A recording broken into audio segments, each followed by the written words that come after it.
Hello and welcome back to a new See You Next Thursday.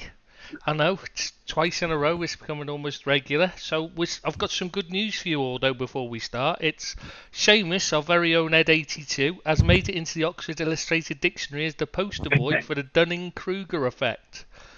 If you don't know what that is, look it up and you'll see immediately that's luck and they're all day long. Anyway, even better news is that yesterday was Billy's birthday and he's recovered from his celebrations in time to join us. Well, it wasn't the celebrations that wiped him out. It was the exertions of blowing out 666 candles it did for him. Because it's the year of the beast, isn't it, Bill? It certainly is. And good evening to everyone who's listening.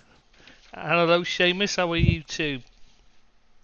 I'm fine, but I think we should again wish Billy a happy birthday. So happy birthday, Billy. Happy birthday. Thank you very much. To you. Happy birthday to you. Oh, I've forgotten the words now. What's next? And my cousin's online as well. Even better. Yeah, it's more than Centurion, mate. More than Centurion, aren't you, Bill? That was a long time ago. I'm not really. I'm not really. I'm only 66, really. So, which is quite old, but not that old. Still fit as a fiddle, nearly. 666. Bill, you keep forgetting that one digit. It's very important. Yeah. Very important. Or could it be 66 leap years old? It could be. Could be, yeah. Yeah, it was born like yeah, that would have been right. Yeah, that would only bring you up, what, like 260 odd years? Which Yeah. sounds about right. I could see that. He definitely looks it. A lot of ageism going on in this city. Podcast there. It's because those two are still young, you see, so we can get away with it. Yeah, I know you know. I know you know. Shit, it's my birthday soon, so we're not going to get it. I think we might have to have that week off. No, but it's very nice for you at least, because your birthday comes every year, but your date of birth changes every year as well. It's weird how that works, isn't it? Eh? I don't know if it applies to Bill, but Chris has been the same year since the day I've known him, and it's never changed. His age has never changed, but our collaboration has been what? I think around 4 or 5 years at least. Maybe even longer. Feels like fucking longer, that's for sure. Feels like about 80 years. No, but 5 minutes with me feels like That's what I mean. 1 hour, or maybe one day. I don't know. Oh, I'm like the other planet on Interstellar. yeah, no, you've lost me on that one. I've not seen that. I'll have to take your word on that one, mate. You've gone over our heads here. This is like when we talk about tea time and you get confused. No, Yeah. I'm with Ian right on that one. Yeah, now you know what we're on about. Anyway, should we actually start with some actual football stuff? Yeah, go on, mate, go on. Should we just whiz through the news quickly? I suppose we should do. We've Go on, got Chess. England losing to Iceland, obviously. I suppose that's news. Hardly. I mean, isn't that like normal, pretty much? England losing to Iceland. I used to, Yeah, I say Roy Hodgson did it as well, didn't he? Similar manager to Southgate, well, in fact, Roy Hodgson was probably better, I would have said. yeah, I think so as well. Do you think do you think this is it for Southgate though? The bubble's going to burst before the end of this tournament? Very much so. I think he should have went well before this tournament, personally. I think he's not progressed any time. I've look at our defence. The defence he's picked, absolutely terrible. Oh, I've got no problem with the forwards in the midfield, but the defence looks awful. how did Brantford... Lewis Dunk, yeah, Lewis Dunk it in before Bradley. I'm not just saying that because he's an Everton player, by the way.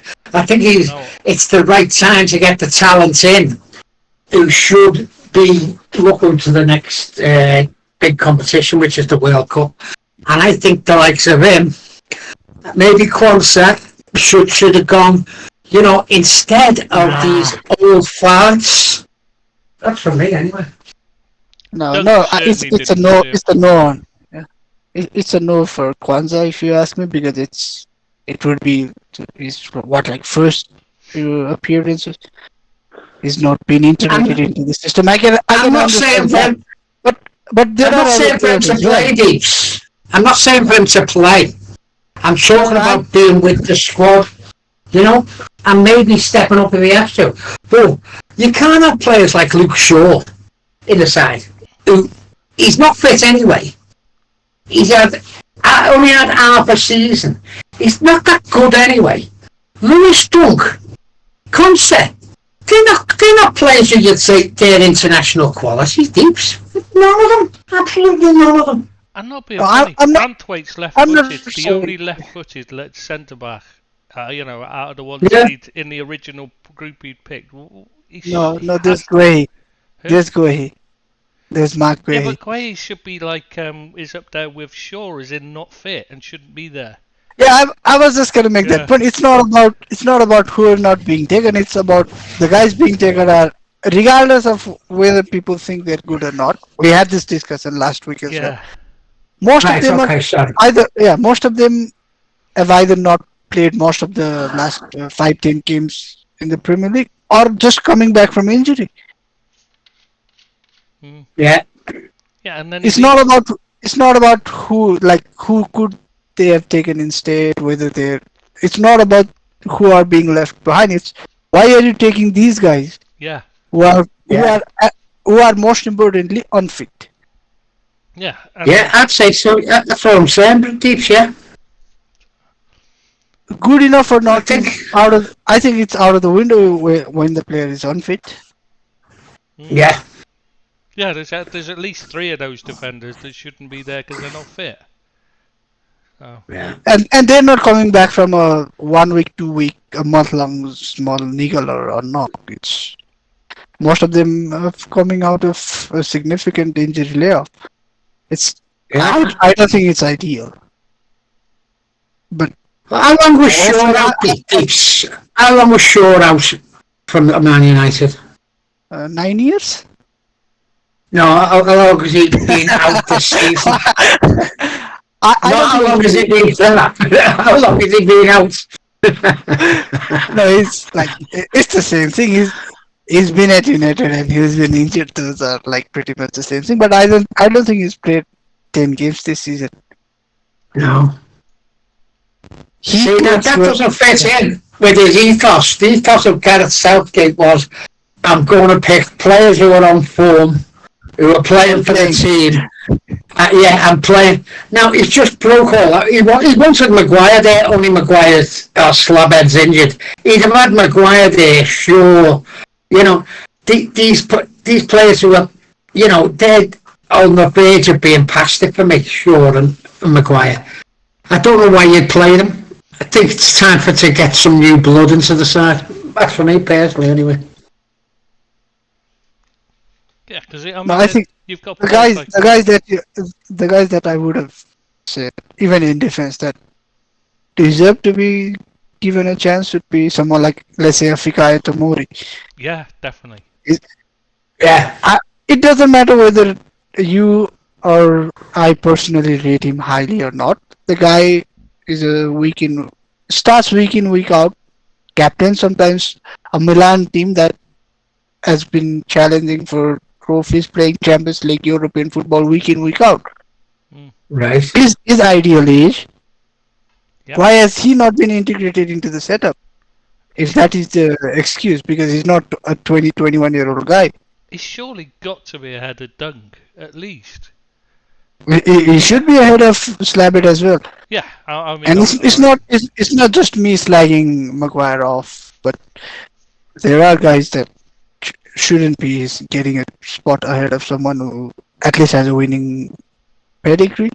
Mm. That is funnily enough, that is what this England setup lacks. The only guys that have won something are the Manchester lads, and that's it. And I'm not just saying this season, for most of the season, because there aren't many Liverpool players. He seems to really, really love Liverpool for some reason. You mean in the defence, the only ones that have won something? No, in the team, there aren't. Basically, City have dominated, and only the City lads have any winning Joe pedigree. Gomez has won Yeah, everything. it's not. Yeah, Trent. it's So not. is Trent No, I'm saying, Alexander-Arnold. no, I'm saying he doesn't really fancy them though. Yeah, well, he I think he's a does. positive. You could have also mentioned Jude Bellingham, but my point still stands. So nobody apart from everybody pretty much in the team has won anything. Is that what your point is? No, nobody apart from Harry Kane. Yeah, pretty much everyone other than Harry Kane, who obviously No, will never I win really anything wanna- in his yeah. career. I really want to ask Billy this because we discussed it last week as well. If you were in charge, would you have taken Harry Kane? Yes, I will. I definitely I would will. I think never. it's a bit- I would never take Harry Kane. Wouldn't you? No. No, Who's your top there? Who's centre forward for you?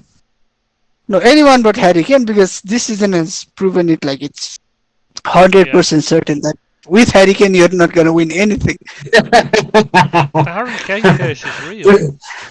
No, it's real. They got like Bayern. You go to Bayern, who win the league in August, and the season starts in September in Germany. Bayern win the league in August, but what happened this time? They lost the Super Cup. They lost Yeah. to a third-tier team in the domestic cup in the early rounds. Who were beaten by what is basically the Spurs of Germany. Yeah, it's true. And I feel sorry for Harry. I really No, do. I would, just for that reason, if I was in charge, I would have said, Harry, I'd like to try something else. You gotta say it is a curse. It's gotta be because there's no way you just can't have him in the team if you want to win anything. And Billy, he has to wait at least another 9 months to win any trophy if he doesn't win Euros. Because Bayern amazingly finished third. So they won't even get a chance to play for Super Cup. How the hell did No, Bayern no. finish third? I mean, that is just unreal. It's unheard of. Yeah, it is, yeah. Unreal. But it wasn't down to Harry, was it? It wasn't down to Harry that he finished there. He still scored his goals. Yes, but he scored. It's a bit like he's one of those. When he was at Spurs, he went on a long run of games where he was actually detrimental to the team while still scoring ridiculous amounts of goals because he was so obsessively scoring goals. If you know what I mean, when there was, I know it's hard to say, but he was taking shots when they weren't on to try and rack up the numbers, to try and get record numbers of goals, concentrating on winning the Golden Boot rather than winning the game. If you see what I mean. Yeah, I do. I know what you're saying, but there's other factors, isn't it, that's got to be coming there. The other players around him not being good enough was one of them. Well, Spurs never won anything. Oh, Spurs, yeah, but at Bayern they're good enough to win every other year. Yeah. They won with a terrible centre forward last year. You know what I mean? They had who was it last year? Choupo-Moting. Yeah, Choupo-Moting, yeah. So like it's not like they needed a great centre forward to win it. I think in simple terms it's like this. I'd rather have a team that has a top scorer with 15 goals and 2 trophies than a top scorer with 37 goals and no trophy. Exactly. Teams that share the goals around tend to do better than teams that rely on one goal scorer. You should know that during the Howard Kendall era. I mean, what was it like when Gary Lineker came in, scored all the goals, but he made you worse? Yeah, he did, yeah. You were We never won anything. great. Yeah, he was. I know he was only with you for one season, but he made the deal. He made you a worse team. And that's not because he's a bad player. I mean, he was clearly a very, very good striker. But he wasn't a team I can player. see what you're saying. Everything going through him. Yeah, everything was put through him rather than the others contribute. I can see that. I can get past that. You know what I mean? Yeah. But I still think Harry Kane is absolute quality. I really do. No, I think the point is a bit lost on Billy. The question is not about Harry Kane, the player. We both concluded that Harry Kane is at least. Is it jinx? Yeah. Yeah. It's a, No, He's he's a at joke. least, yeah, it's a he's shame at least the second best. Yeah, he's just me in a football kit. Yes, yeah, without the belly. But Yeah, also I'll give you that one. without my dashing good looks, but Oh well, Yeah, of course. obviously, Let's yes. do that. Oh Come yeah, on. definitely. Yeah, yeah. That was what we were Harry thinking. Kane is straight at away. least like, he's a world class player, but he's also a world class loser.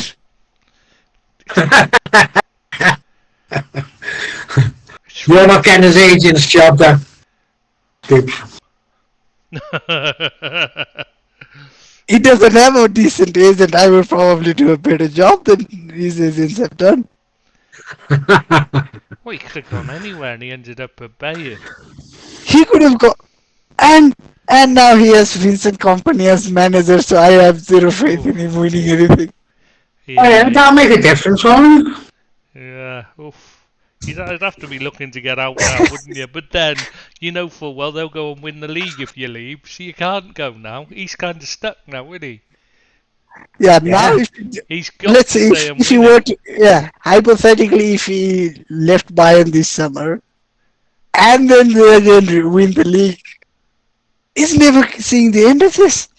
He has to stay until they win it and win something. Otherwise, it's he'll never live it down, will he? No. Right, speaking of I feel sorry. speaking of Go England on. forwards that have won things in the past, I see Jamie Vardy's signed a new 1-year deal, so he's back in the Premier League for next season. Good, Oh, I see. yeah, good or bad? Do you think? Do you think he'll score goals, or do you think he's done now? I think it's finished. I still think, coming on as a substitute to beat the okay. I'm just not a fan of him as a person. No. I think it's a little bit of a rat bag, to be honest with you. Celebrating in front of the other fans and all. I don't like all that. But I think he'll do a job for them from off the bench. I don't think he'll be a starter at all. But I think he's someone who can bring on and get you a goal when you're desperate. So I think he's got a part to play, personally. I just think it's a shame that Leicester are allowed to be promoted, considering. Yeah. I think they should have been held back, a year because of the cheating. Because this is the second time as well they've got into the Premier League by cheating. Yeah, I can see what you're saying, Josh, yeah. And the last time around they ended up 2 years later with the title. It's like, it does kind of take the shine off the title when you realise that they cheated to get there in the first place. It does, yeah. But it's not worse than what City have done, is it? It's It's not as bad as that now, but it's a smaller scale version of it, though. yeah, it is, yeah. And it's just not right. And it doesn't look as though it's ever going to be right. Go on. No, I was just thinking. of the contract. With the contracts, was the other one Ndombele getting his contract cancelled by Spurs, which I mean, it's just such a shame, though. But a player of his quality has just ended up wasting his career. I mean, he moved to Spurs for starters. That was the first mistake. But then he just lost his. I was looking forward to it. I was looking forward to it, watching him play, to be honest with you. But when I ever watched him, he never really done it. Whether that's the Spurs effect, the players around him, or whatever. But I was really looking forward to what he could do. People were telling me how good he was and Ndombele, but I've never ever seen him in a Spurs shirt play very well. He might have done things, I've done with Spurs all the time. But when I seen him, I wasn't over impressed with him, if you know what I mean. No, maybe that's not his fault. He stopped trying. That was it. He just lost his way completely, and the effort went. At one time, he was quality, and he looked like he was going to have a great future. But yeah, Yeah. But then he chose to join Spurs, so yeah. Do the you think downward spiral started.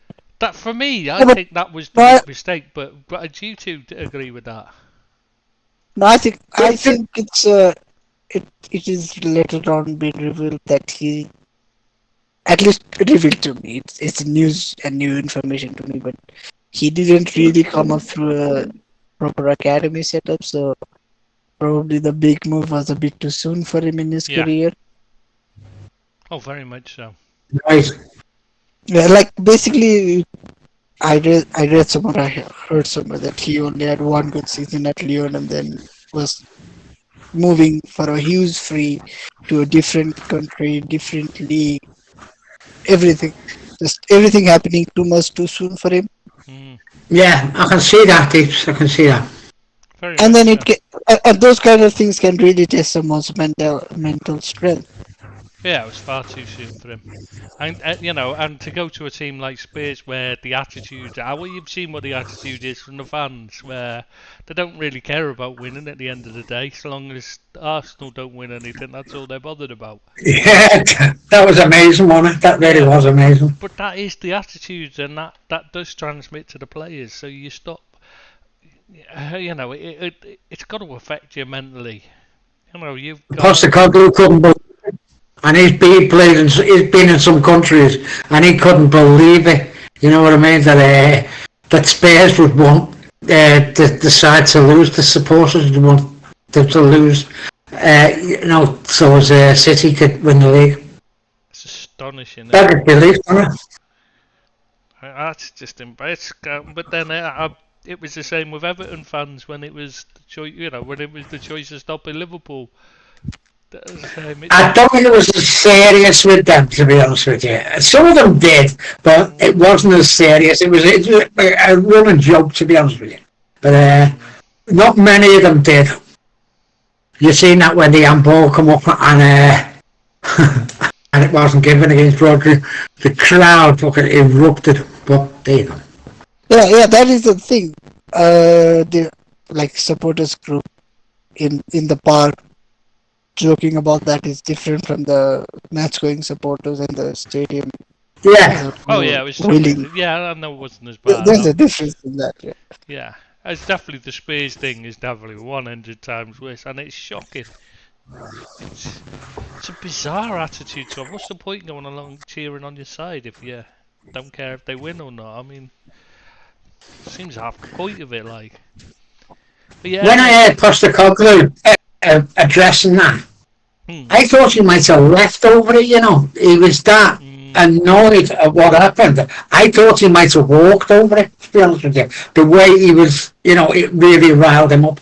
Obviously he hasn't, but it looked as though one stage as though he was that pissed off that he was going to walk. I'm surprised he didn't, because he is a winner. Yeah, he is, yeah. Like I was saying to Seamus the other day as well, he must have been absolutely good, because obviously his dream job is Liverpool.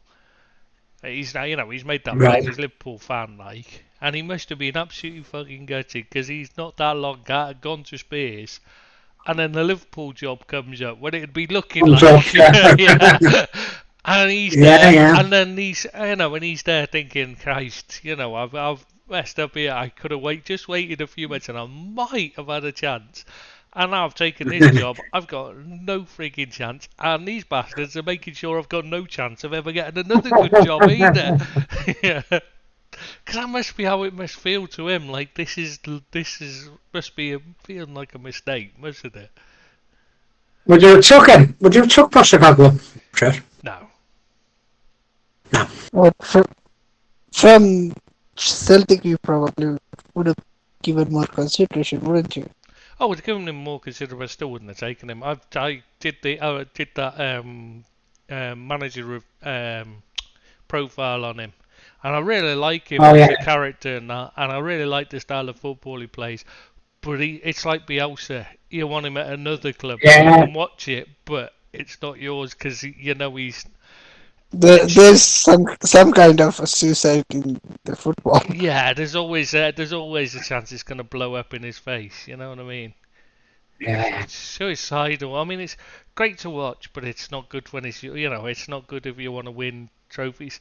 It might win in a lesser league, but at the top end, the very top end, to win the Champions League and that, and obviously, when you're a Liverpool fan or Real Madrid or Man City, anything like that, you want the big trophies, the Champions League, the Premier League. He's not. I just don't think he's capable of winning them. I just don't think he's capable of knowing how to change things when it goes wrong, to shut up shop just when you have to. 'Cause sometimes you do have to. Let's be honest. You can't go out Yeah, and you win do, every yeah. game. You can't go out and win every game 10-0. You just can't. You have to sometimes know when to settle for it and just sit back and hold on station. When you go man sent off or injury ravaged, whatever. He's just not got that at all. He'll just keep playing the same way every time. Yeah. Yeah, it's I fine. like him as a person, though, I must admit. I and I love watching his sides, but yeah, no. Should we do some tries? Should we do the transfers? Just quickly. Yeah, go on. Transfers. We got Tosinara Debayo signing for Chelsea on a free, which is a bit unusual Right. for them. Signing for not under 100 million. I mean, how many freaking players do they need, though? I mean, they've got like 40, they've already got like 45 central defenders already. I mean, I just don't understand why he's choosing to go there. It can only be about Money, the I money. guess. Yeah, it can only be about the money because he's got to be looking, or he's just got no ambition. Or it's like you're settled in the area. You're just gonna play next door Yes, I mean for no more ambition. money. Yeah, it's just no ambition. Rather than looking and saying, I could be looking for the team that's going to win a trophy here.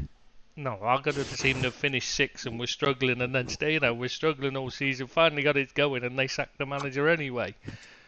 So that's not a good message to send out to potential signings. So if you're signing for a club like that, No. it just suggests to me that you're the wrong type of person anyway. Especially when they've already got 45 defenders like they've got. They've got so many Could it players. be like?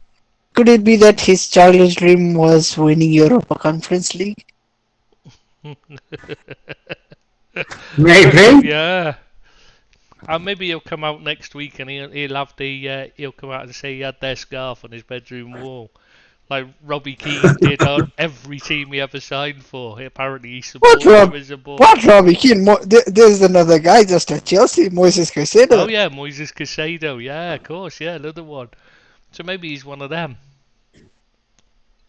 Supported every bloody team Yeah. except Liverpool.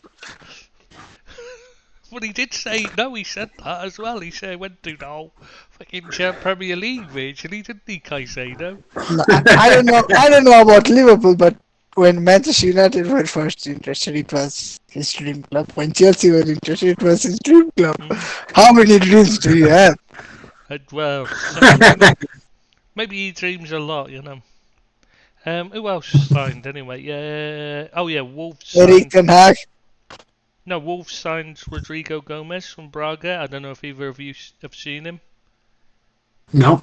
Winger, apparently, isn't he? Or fullback? I don't know. I've not. They say he's a forward. They say he's a Portuguese. They say he's a under 20 player. That's all I know. Rodrigo Gomez. If ever there was a more Wolves name. Yeah, the Wolves situation took over. They pretty much signed Portuguese, haven't they? No, I first read that Gomez is signed for Wolves, and I was like, wasn't Joe Gomez already on permanent deal? Yeah, because And there's already Totti Gomez as well, who's there, who I know is on a permanent deal. And very strong as well, then. I'm very Gomez, I think. So we could have gone there. Sorry? And Drake Gomez left Everton as well, so we could have gone there, couldn't we? Yeah, I don't think they're that desperate, though. No, if they want some quality, and homegrown player, they can go for Angel Gomez. Oh yeah, Angel Gomez, yeah, of course. Not sure about quality, but No, he was doing really well for Lille. yeah. But I'm not sure he's that quality, high quality though, is he? Let's be honest. Yeah. Anyway, But we're talking about Wolves. We're not talking about Manchester City. Come on. Yeah. ooh, that's harsh. They got some good players. And I Yeah, like good Wolves. players. That's it. I'm saying they're good players, but if you want to be a great player, you have to do it at a higher level. That is the sad truth for it's them. just a stepping stone, isn't it, for them? Yeah. Anyway, next one, Guillaume signing for Hammers or Guy or whatever you want to pronounce it. Guilherme. Brazilian. Supposed to be a bit Haven't special, seen much isn't of he? him. Every damn bloody Brazilian kid is supposed to be special. Yeah, him and Hendrick are supposed to be the two special. We're supposed to be the two best talents in Brazil, but you know the No, best talents in no. Brazil tend to get hoovered up by either Real Madrid or Barcelona. So yeah, I'll believe it when I see it if he's that special. But then Yeah. Dykes seems to have a good eye for player talent, like so. You say that, but when I read this transfer, the only name that came into my mind was Paulina, or Mm. Paulino, or whatever it was, who joined Leverkusen. Like, there were many clubs were interested in him. Leverkusen Yeah.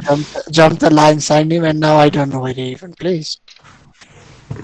No, I'm just saying just because someone has good reputation, it doesn't necessarily translate well. Especially when you're throwing such big money at young kids. Yeah, I think he shouldn't be. I don't think under 18 should be allowed to transfer at all, to be honest. So I'd stop it altogether, especially abroad.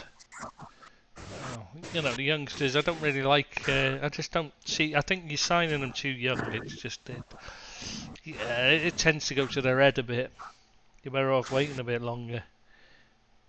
Anyway, we don't know much about him though, so we'll move on. Newcastle picking up Lloyd Kelly on a free from Bournemouth. See, I think that's a decent signing. They needed a left back. He played there really well. He's also a decent centre half as well, or left-sided centre back in a back three. I think he's exactly. You know, they haven't got a good defence there at the moment because most of them are injured all the time.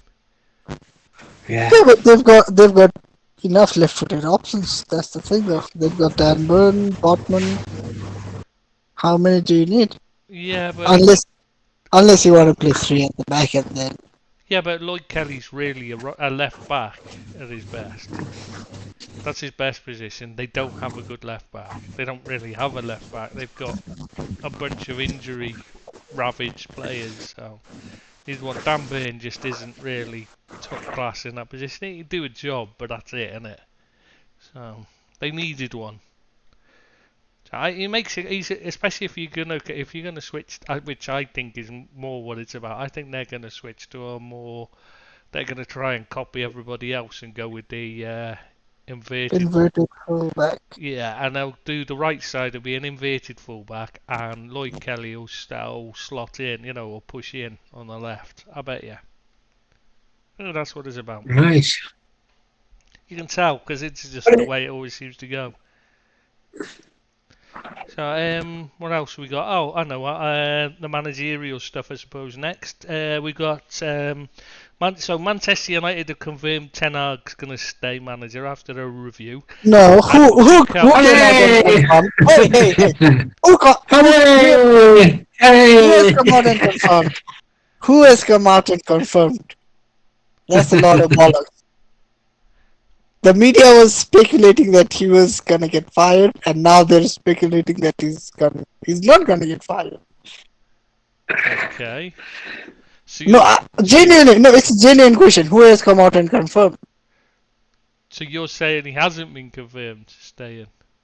No, I'm saying there was nothing to confirm. Really?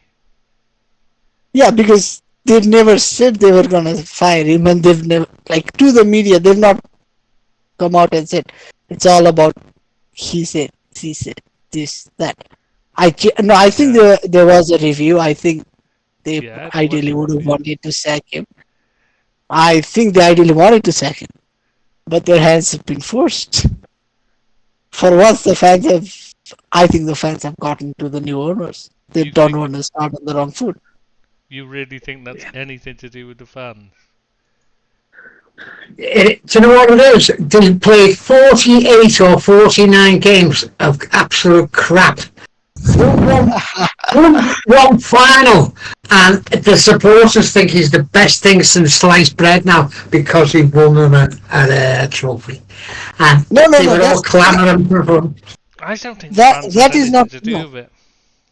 No, but I- on a more serious note, that is not. I don't think that is how it is. I think, at least from how I can sense talking to some other people here as well, most of the fans, we do not think we need a change of manager as much as we need a change of attitude in the dressing room. We do Yeah, not but it want. starts with the manager. That attitude starts with the manager. He's the one who's got to bring them to book. For me. But you have to allow the manager to try and clear things out. Then we've gone through this cycle with so many managers, so many different styles, so many different reputations, CVs, everything. We need to sort out the dressing room, and rightfully, I think this mess should be handled by the new people coming in, by Ten Hag, because they're gonna burn another manager as well. Okay. I still think it's a bit short-sighted, to be honest with you. I thought with Ratcliffe coming in, I thought he'd won his own man in anyway. I thought he was a safe to go, I'll be honest with you. I thought Ten Hag's time was up. But, as I said before, they've been an absolute disgrace the last season, Manchester United. Bath with a little bit of a cup run they had. Should have got slaughtered by Liverpool in 2 games. Should have been beaten by Coventry, or could well have been beaten by Coventry in the semi. Got through to the final. Played the only game that they really played well, I'd say, this season. And now everything's forgiven. He should have been out the door possibly before the final for me. But I might be a bit trigger happy there, RS, I don't think it's anything to do with that. I'll tell you what I think it is. Go on, Trish. It's quite simple. There was no other option. There was just nobody there, and I think that was all it was about. Is they looked at it and went, who the friggin' hell are we going to bring in? Churchill, De Zerbi, Southgate. Whether you rate them or not, I'm just saying, they are still 3 managers who will be sought after. By who, I don't know, but there'll still be 3 sought after managers, I'd imagine. No, if you really want to look at sought after, Bayern came after Ten Hag as well. Just because someone is sought after doesn't mean good, because you saying Ten Hag is not good and Ten Hag was sought after. I don't think he's strong enough. For me, for Manchester United, I don't think he's strong enough to for Manchester United. No, I'm just saying your points are quite contradicting, because you're saying someone is going to come after them, so they must be good, and then you're saying someone isn't good, but there are people after him as well. Yeah, but who would you have had if Ten Hag went? Who would you take tips? No one, because there isn't a person who we as outsiders can say is a definite upgrade on Ten Hag for next season. There isn't a realistic option. That's the issue. Right, okay, yeah. Okay, let's see what you're saying. That's what's happened, is they've gone, who the hell are we going to put in instead? No, there isn't a quick fix out there, and for someone who is relatively maybe learning their trade, maybe trying to rebuild the reputation, whatever it might be, but this lot of players is gonna burn those kind of managers down. They're gonna bring them down as well. You just can't keep getting into the same cycle. I personally, if I am in charge, I am not going to give Ten Hag a new contract as well. if I am going to give him a new contract, it's only going to be because I'm going to bring down the compensation package for should things go wrong. Right. That is the only reason I'm giving him a contract. I am actually a Ten Hag supporter. I believe that he's a good manager. Maybe he's not going to succeed at United like I had hoped for, but I think he's going to go on and have a very good career. But even I don't trust him to turn us into world beaters. But I'm really happy to give him one more year, which also allows us to do the new team to take their roles, maybe gel together, make concrete decisions, learn new things, learn about the players, everything. It gives them time to figure things out as well. You cannot change everything at one go and then hope that everything falls into the place at the right time.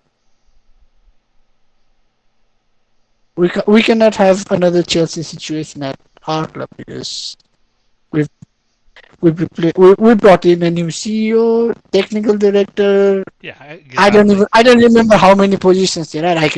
There are at least 4 new people that are coming in or already.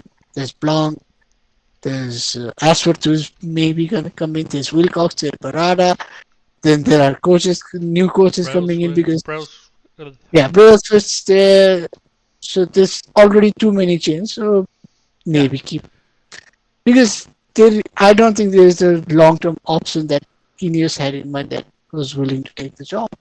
I think it's the sensible thing to do, simply because of all the change at the top. You just you've seen what happened when you made the changes after when Ferguson went. You made massive changes all at once, and it just felt you've never recovered. Admittedly, that's partly because you've got the wrong people in, but still, it's like even now you've got it takes time. You're better off, giving him time. But that, like you said, that is the point. There isn't. I think you're delaying the inevitable. I just think you're delaying the inevitable.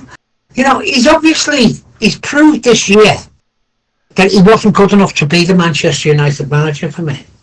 Manchester United should not be in 7th or 8th or wherever they finished. I can't think where they finished now. 7th or 8th. 6th, 7th or 8th. But Manchester United should not be finishing in 8th. And if they are, it's not good enough for Manchester United, club of Manchester United side. So they should be looking to be top 4 as a minimum.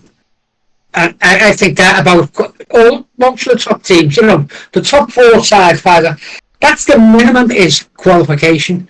Your Arsenal, your Man City, your Liverpool, Manchester United. That should be the minimum. And if he can't get in the top 7 in the Premiership, he's not good enough to manage in the Premiership. With a squad and a club as big as Manchester United. That's just my opinion of it. But how many times have you had to say the same things about Manchester United? How many times is the axe gonna fall on the managers and the players are just gonna go home with their £300,000 a week? Yeah, I know what you're saying. It's about the club. No, it's the issue is far beyond the manager. Whoever we employ, it's far beyond that. It's gone way beyond that. So I can see that. It's a sensible thing to do. Yeah, just give him a bit of time. Give him another. He's only got 1 year left on his contract. Just see that out, and it gives them time to settle into their positions, review what's needed, and obviously look for the long-term choice. It's behind the scenes. It's behind the scenes. It's not the actual playing side. I know it's more to do with that. It's the attitude. It's the recruitment. It's the backroom staff. It's everything in United. And I agree with that part that's got to be fixed. I just think as a figurehead, I don't think he's strong enough. But that's just my opinion of Terry. But he's not going to be the figurehead. No, exactly. It's not just that. You can't keep changing the manager when the players are letting the club down. You've got to say, at some point, look, you lot, you're going to have to learn to put up with it. You lot have messed up. You've let us down as players. We're going to stick with this manager, so you're going to either pull your finger out and work for him or off elsewhere and we'll get somebody else in. We don't care which. one or the other. You just do but you just do as do your job. And at some point you've got to do that. So why not do it now, nice and early? Set the tone for their reign in charge of the club, and let the players know where they stand. And so nobody can say, they're not back in the man. You don't want a Chelsea situation, do you, where they just change him anyway, no matter what? No. I'm not saying that, but they have got to have a modicum of standard where United can't fall below, and they fell below that for me.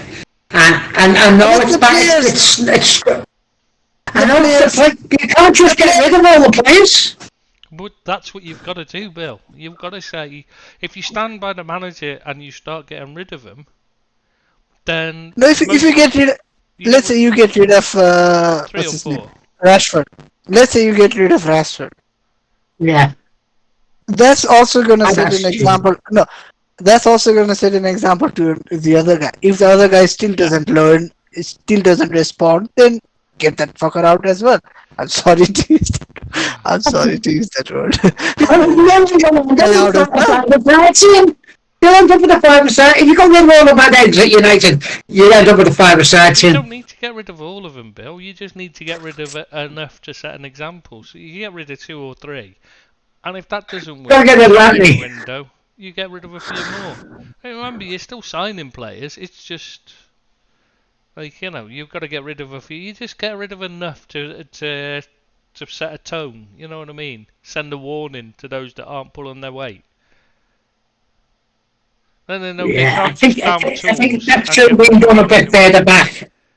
Should have been done a bit further back for me, but they should have. Yeah, you're right. But it has. Yeah, but you're saying they weren't in but charge really, basically what you are saying is sack the manager and then again delay this process. Yeah. You cannot do that. You have to start. I think it was long overdue. It should have happened right when Ten Hag came in. That is one of the worst decisions Ten Hag made, was not taking Rangnick on board. That was 6 months of work wasted. I think that is something he is actually paying for. Yeah, I agree. Coming fully. in like giving everyone a clean slate when these idiots were costing too many managers with much better reputation than Ten Hag, their jobs. Yeah, I hate that when a new manager comes in and says it's a clean slate, because it shouldn't be. Those players have been if those players have been letting the club down for years, then they shouldn't get a second chance. They shouldn't get a clean slate. They should be judged on what they've done in the past. And if they've let the club down, fuck off and let's get somebody else in straight away. That should be how it's done. I'd like to see Slot do that at Liverpool. Like Rangnick said, we've needed open heart surgery for I think at least 5-6 years, and we've always gone through the route of let's just get a new pacemaker. No, we need open heart surgery. Yeah, you got to do it properly. And you change the pacemaker after you're done with the surgery, not before. It renders it unnecessary. If you sign players like Anthony, though, you don't deserve to. And Ten Hag wanted Anthony, obviously. He's not going to be. And also, you have to understand one more thing. Like, Anthony wasn't a target because Ten Hag arrived. He was a target way before Ten Hag was even an option. Right. Okay, I thought he was We've seen that one. Onana. He was. Onana is the guy. Onana is the guy that is all down to Ten Hag, which I think is a big mistake because a 50 million keeper. We've criticized him for like too many times, and for too long we don't need to open that kind of forms. But transfers can be hit and miss. Some players settle, some players don't. But the guy Ten Hag wanted was Gakpo, who also hasn't turned out to be a huge success. So it's not saying like Ten Hag was right or whatever, but the recruitment should be taken out of his hand. Whose idea was that? I don't know. I don't know who thought bringing in a coach and giving him control of transfer was a good idea, because that was something he had never worked with. But we're run by geniuses. Yeah. Yeah, and the transfer's taken out of his hands, which was a weak link, obviously. So he's no longer that's no longer his purview. So I think now you know you're looking at him as a head coach, and it's up to him to do what he can with the team. And if he doesn't work out, the end of the season, you get a new man in. Yeah, When maybe you've had company time- is going to be available again. Yeah, yeah. I think he'll be well available. I can't believe they paid 18 million for a player for a manager that's so bad. But yeah, mind you, he'll probably be able to, he should be able to win the Bundesliga with the team they've got. Let's be honest. No, they won't. They won't because Neuer is a year older, Muller is a year older, Kane is still there, Coman is still injured, Sané doesn't want to be there. We could go about Bayern They've for got fun. Kane. You know? Yeah, anyway, should we get on with our review? Because otherwise we went on for Go on, ages on mate. this one. Should we get back to? We're starting off and we're down to number 11. So. Yes. Brighton and Hove Is that it? Albion, the review of their season last season. It should have been Everton actually, but there you go. Yeah, we'll come on to No, it. no, Everton Everton would should have have been finished 11th. no, It should Everton have would have finished been 11th. No, because Everton You would have been finished 12th. Goal difference. No, the goal difference meant you would have finished 12th. Oh, okay, fair enough. But I did focus, but go Oh on. yes, you're right. Yeah, he's right. You would have finished fifth. Yeah, I'm genius. I didn't notice that. I never even looked at it, to be honest. Till you said. Right, go on, Brighton and Hove Albion. I think I've been on record enough to criticise De Zerbi and I said what I think of him. So I think you two should take this one, don't you? I'm really no before we really like try and dissect what happened with Brighton. I'm really sad today. It's like one of the worst news I could have heard has come out today in the media. De Zerbi is taking over at Marseille. I was willing the whole universe into bringing him into Man City. No, we're not that lucky, mate. We're not that lucky. So that was my wish, Billy. That was my one wish. Oh, was it? Yeah. Yeah, Oh, good. De Zerbi to Man City. Well, I can't see them employing them. Yes, wishful thinking that was, mate. Wishful thinking. Yeah. There's still Brendan Rodgers. No, The hope, too much to the hope hope for. is still there. Too much to hope for. Zerbi's free now, so. Yeah. 11th for Brighton, losing so many first team players, injuries again. It's always excuses, though, isn't it? I don't being funny. Yeah. They didn't exactly lose a lot of first team players. They lost. People say they lost their entire midfield. They didn't. They still had McAllister and Caicedo. They lost, really. That's it, really. But Caicedo was playing right back. He was playing right back before. Exactly. But people don't like facts. That's the thing. That was my very next point going to be. They didn't lose their midfield because one of them wasn't even playing in freaking midfield. That was what I was going to say. You beat me to it. Oh, you ruined it. Spoil everything. So yeah, so they haven't really lost. It's just they fell apart under De Zerbi because I still, as I said all along, he's just another one of those managers who can take over somebody else's team. It'll look great for a bit, and then eventually, if you give him long enough, he'll destroy it. But he makes sure he doesn't destroy them, and he just fucks up before he can actually. Yeah. Yeah. Yeah, they're not, season. Oh, he doesn't stick around for people to figure that out. Yeah, Apparently, he's too ambitious. Apparently, he's too ambitious to stick around. yeah. Ambitious, my foot.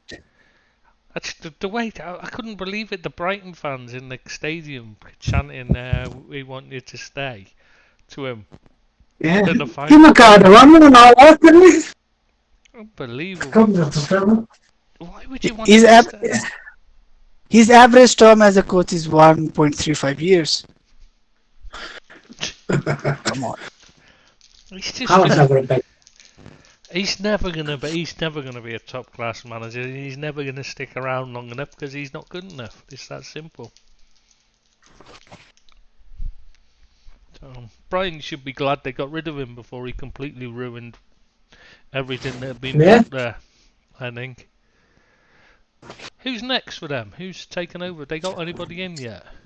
Yes, the guy who got promoted with St. Pauli. He's actually got a job. Hurstler. It's basically a done deal. Just waiting for final details. But apparently St. Pauli are happy to let him go.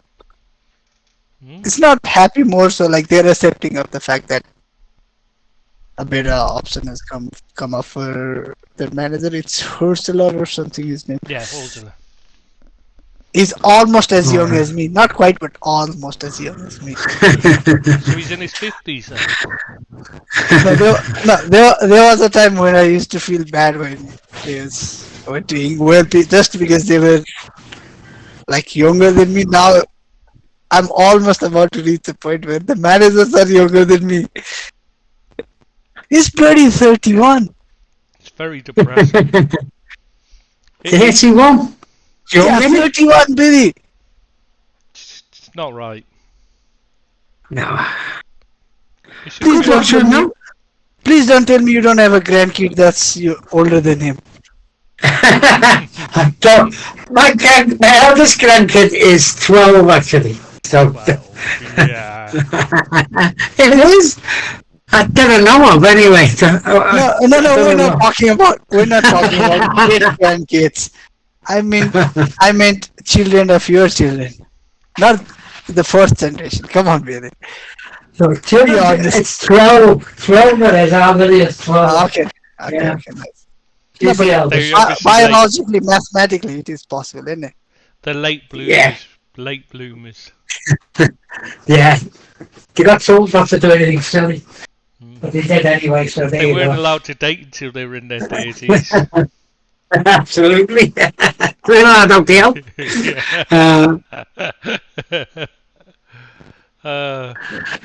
I can believe that, you Bill. So basically, yeah, the Brighton they got worse as the season went on as well, didn't they? So that's they weren't very good at all, and it just didn't look right to me. Brighton. It didn't fit them well for me, De Zerbi. And I think they'd be the better off without him, to be honest with you. I think they've still got some very good players. Big fan of Ferguson, to be honest with you. From whether he'll stay or not, I don't know. But he had a horrible campaign. He had such a bad campaign that he never had a great campaign. No, he wasn't picked that much. Yeah, he was on the bench most of the time. He was on the bench most of the time, yeah. Yeah, but he was bang out of form. It's completely natural for a young kid, but yeah, I still think the kid's talented. A kid at that age isn't going to find his form by sitting on the bench every week. No. He needs to play, even if it's for the it used to be for the reserves. Obviously, he can't do that anymore. He needs to play, otherwise he's not improving. He's just sitting. I think it's talented. I really do. Yeah, but none of us is a highly rated future Manchester City manager. Hopefully. No. I think I should get the Man City job. I reckon I could do as good a job as De Zerbi anyway. So yeah. So do any of us think? Where do we see them finishing? Sorry, where do we see them finishing next year? Right. I know we don't know the manager much about it, but where do we see them as a club finishing next year? Mid-table. Roughly the same. Yeah, roughly the same. Yeah, they're not going to threaten anything up the top, are they? They're more than likely to threaten at the bottom than the top.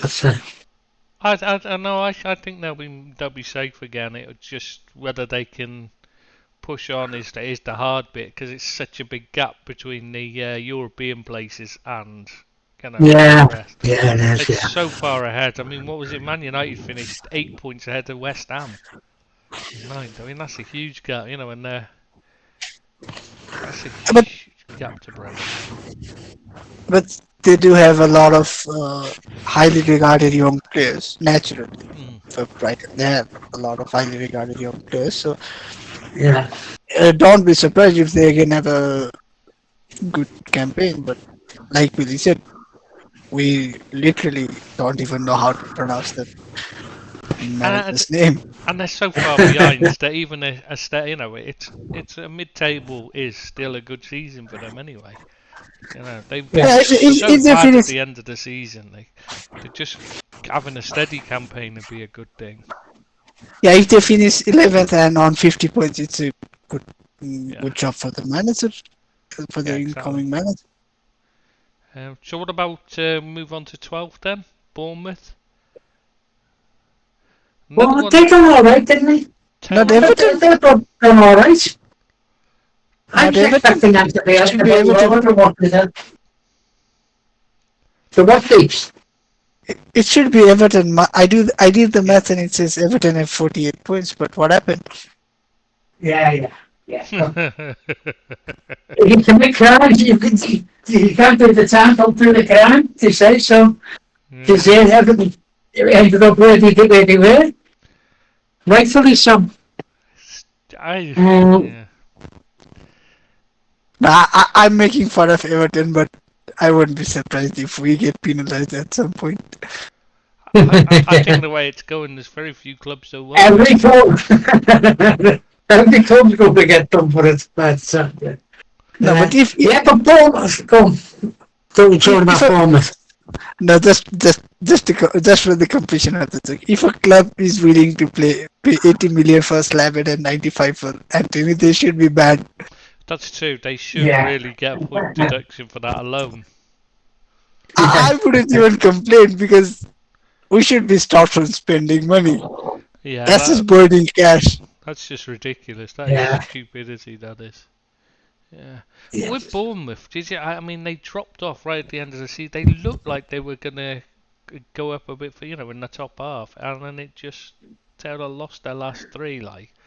But they're very inconsistent, aren't they? Yeah. Start of the season they were awful, and then turned it around, and then you were right down there. You were right down there with the 2 months ago. You were one of the favourites to actually be relegated, if you can believe that. Because we do a thing on it. The lads who have them in the bet we have, and they were right. They were falling like a stone at one point, and then they picked it up a bit. But they were one of the favourites to go down. I think they were 3 or 4 to 1, the same as Everton they were at the time, to go down because they had a really bad run. But then they picked it up, and they have got a few good players, and they work hard. That's what I'll say about Brentford. They do work hard, and I think they'll be okay next year. But I think they're not a side that's going to get relegated, but I can't see them going much further than what they were this year, to be honest with you. I think Iriola's looking like a good choice. Yeah, he looks alright actually. He does. You can't really get much more out of Bournemouth, to be fair. No, you can't. No, you can't. But the man, I see the owner getting interviewed there, and he said he's willing to put money. He's an American owner, isn't he? And he said he was willing to put money into the club. He's expecting them to go higher. I know it's bound to say that, but he seemed very confident that he was going to put more money into the club, expand the ground, and really, invest in the club. And he sounded very positive. I seen an interview with him, and he seemed very confident that they're going to go places. They do desperately need to expand the ground. It's tiny. Yeah, I've never been to Bournemouth. To be honest with you, never been there. Oh. I've been they're not even 1/6 of Schalke Stadium, Bill. Chris. They're never gonna beat the average. Yeah, because what was that, top 20, wasn't it, average? No, top 10. Top 10, yeah. Top you sent me 10. the top 10 average stage, the Attendance. That's it. Match attendances. Yeah, Last yeah. season, it was just the 10 teams with the biggest stadiums, basically, in Europe was the top 10. It's like it's hardly like earth shattering, is it? Like No. But you can say it however you want, Chris. But having a team that is in the second tier featuring there is still very good for the fan base. Like But they're it paying speaks less very. they're paying peanuts to go to a game. It's like that's how you get it full, no matter what. Yeah, but still, it shows that the club is really loved and Mm. adored and well supported. Oh yeah, they're You massive you club, need Schalke. maybe I need to educate you on this, but there are about 10 teams there are about 10 teams in the Ruhr Dortmund Yeah, but area. Schalke are There are about 10 teams. but Schalke and Dortmund are the two big ones. I might get in trouble, but I think Schalke is the biggest one. They're bigger than Dortmund. I've been wrapped up now, Schalke, by the way. I'm not, No, they didn't even threaten promotion. No, nowhere near. They're not a good Oh. side at all at the moment, but Still, that is why I'm they're in really financial trouble. They're in big financial trouble, aren't they? They might be winding up order itself, like when I read about that. yeah, That could be one. getting relegated cost them massively. To put them in a bit of a mess. It'd be like if Everton had gone down. You'd be in shit. You'd be in an admin now. Yeah, But like, we yeah. like it anyway. Yeah. But anyway, we were talking about Bournemouth. Yeah, sorry, yeah. Yeah, I just realised. What was I gonna say? I was trying to think. What today? Solanke started to score goals. Yeah, he surprised me, to be honest with you. I He's think. better than what I thought he was. Oh, he was. His problem's always been he's just never lived up to his potential and now he's starting to look like he's got it. But Yeah. Great developer, probably, but yeah, he looked all right this season. I believe a few clubs have been looking at him like to take him. We've been late with a few, anyway. still not convinced he's much. He can go much higher up the table. To be honest, as in like I think he's pretty much at his level. That might sound, but I just don't see him as a top 4 team player. You know what I mean? He's just not that good. He'll do I think all he's right. better than Nicholas Jackson. I don't. Do you know what? I think he's hard done by a lot. He gets. I don't. No, I think Jackson is a little bit of Darwin Núñez. Is that his terrible moments can be so terrible that you can get disillusioned with all that. Yeah, and they're focused on by the media, which makes it look worse than it is, and they totally ignore the good things they do to concentrate on any mistakes. But if there is a player who can outdo Núñez in Darwin Núñez thing, it's Nicholas Jackson. Yeah, I mean he's very raw. That's it. All it is. Both of them have played most of their career getting shunted over to the left side, rather than as a central striker. They're still learning, both of them, even though some players just don't get the experience young enough, so they have to learn later in the game, and both of them are in that stage too, unfortunately. So. No, I think for Núñez it's almost a case of his feet are too quick for him. I genuinely think that is. Yeah, I'd agree with that. A lot of the time it is that. It's just a bit like Giggs used to have that problem when he first started playing for Man United. No, I always compare Núñez with Cavani. He just moves too much, and sometimes you just need a little bit of stability. Yeah, there's that as well. We should be talking about Bournemouth. Yeah, I was just trying to think. Yeah. Who else in there? I mean, I think they're going to miss Kelly next season though, because he was probably the bedrock of their defence. And someone who was who had been in the club I know for quite some time. they've got those Hungarian lads the young left back, and that, but they can't He defend. might leave, but he might leave anyways. Like Oh, is he leaving? Is he there, now? no, there is a lot of interest in him, and left backs are few and far in between. Good Yeah, young left backs with good experience and he's good. likely being available. Like He's good going forward, but he can't defend to save his life, can he? I mean, people talk about Trent Alexander-Arnold not being able to defend, but they really need to watch this lad. I mean, people say Reece James is a great defender. He's a terrible defender, but this lad is worse.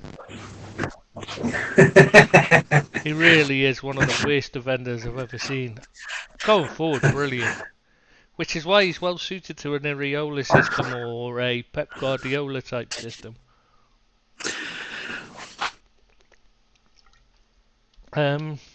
Yeah, I don't see what they can do to improve, really.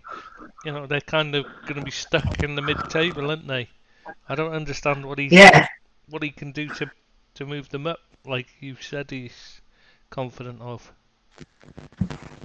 no, you can just hope that one or two guys that you sign, like you bring in, really settle in quickly, take the team up. Maybe one or two teams that finished higher than you have a bit of a poor season. It's not just always about you. Sometimes just True. you being as good can mean that someone is not as good as you were or they were. So That's very true, yeah.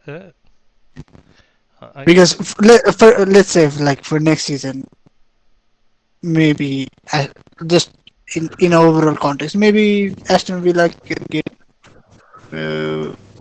find it really hard to play Champions League and then league and all those competitions. Maybe Chelsea or United. Like there can be other teams that can falter and you just stay stable and finish a place or two higher. That's true. It can. I mean, you know, Leicester's title win is a point in case, isn't it? You know, that's a good example of everybody else having a bad run to allow you to improve your positioning. Even with that, you know, obviously they had a better season, but I'm saying, like, they wouldn't have had the win without the other teams at the top having a down year, so. They could have been as good. They could have been as good in many of other seasons and not been in a title race, let alone win it.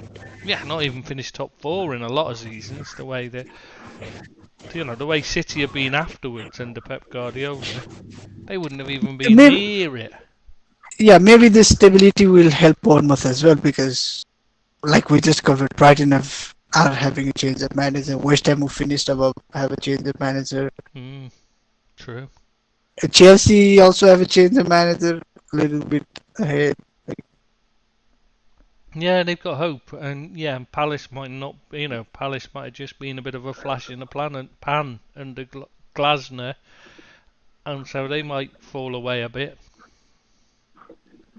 I think the best thing for Bournemouth is like they don't have too many players that are being chased by bigger teams, better teams. Because I don't see Solanke moving. Maybe Kirk is moves, but that's about it. Yeah, losing Lloyd Kelly could, you know, and Kirkes would be a real problem for them, I think.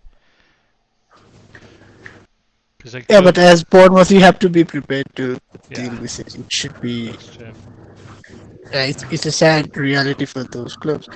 Yeah, anybody. Like we said with Brighton, if you have 2 or 3 good players and they get picked off, sorry, but that is how the cookie crumbles for you. Yeah, that's why you have it. That's why you invest so heavily in a scouting network and that, isn't it? Yeah. What do you think of Billings? What do you think of Billings of Bournemouth, by the way? I thought he was going to turn out to be a really good player, but he seems to have regressed a little bit this season. I thought he was going to get a bit of a move to someone, to be honest with you. He's alright. I think he's one of those. He's too good for the Championship, but not quite really. You know, he's just about okay in the Premier League, you know. Mate, that honestly felt that last year, not the season just gone, the one before that, he was going to get a move, get somewhere big, but he hasn't followed through on it.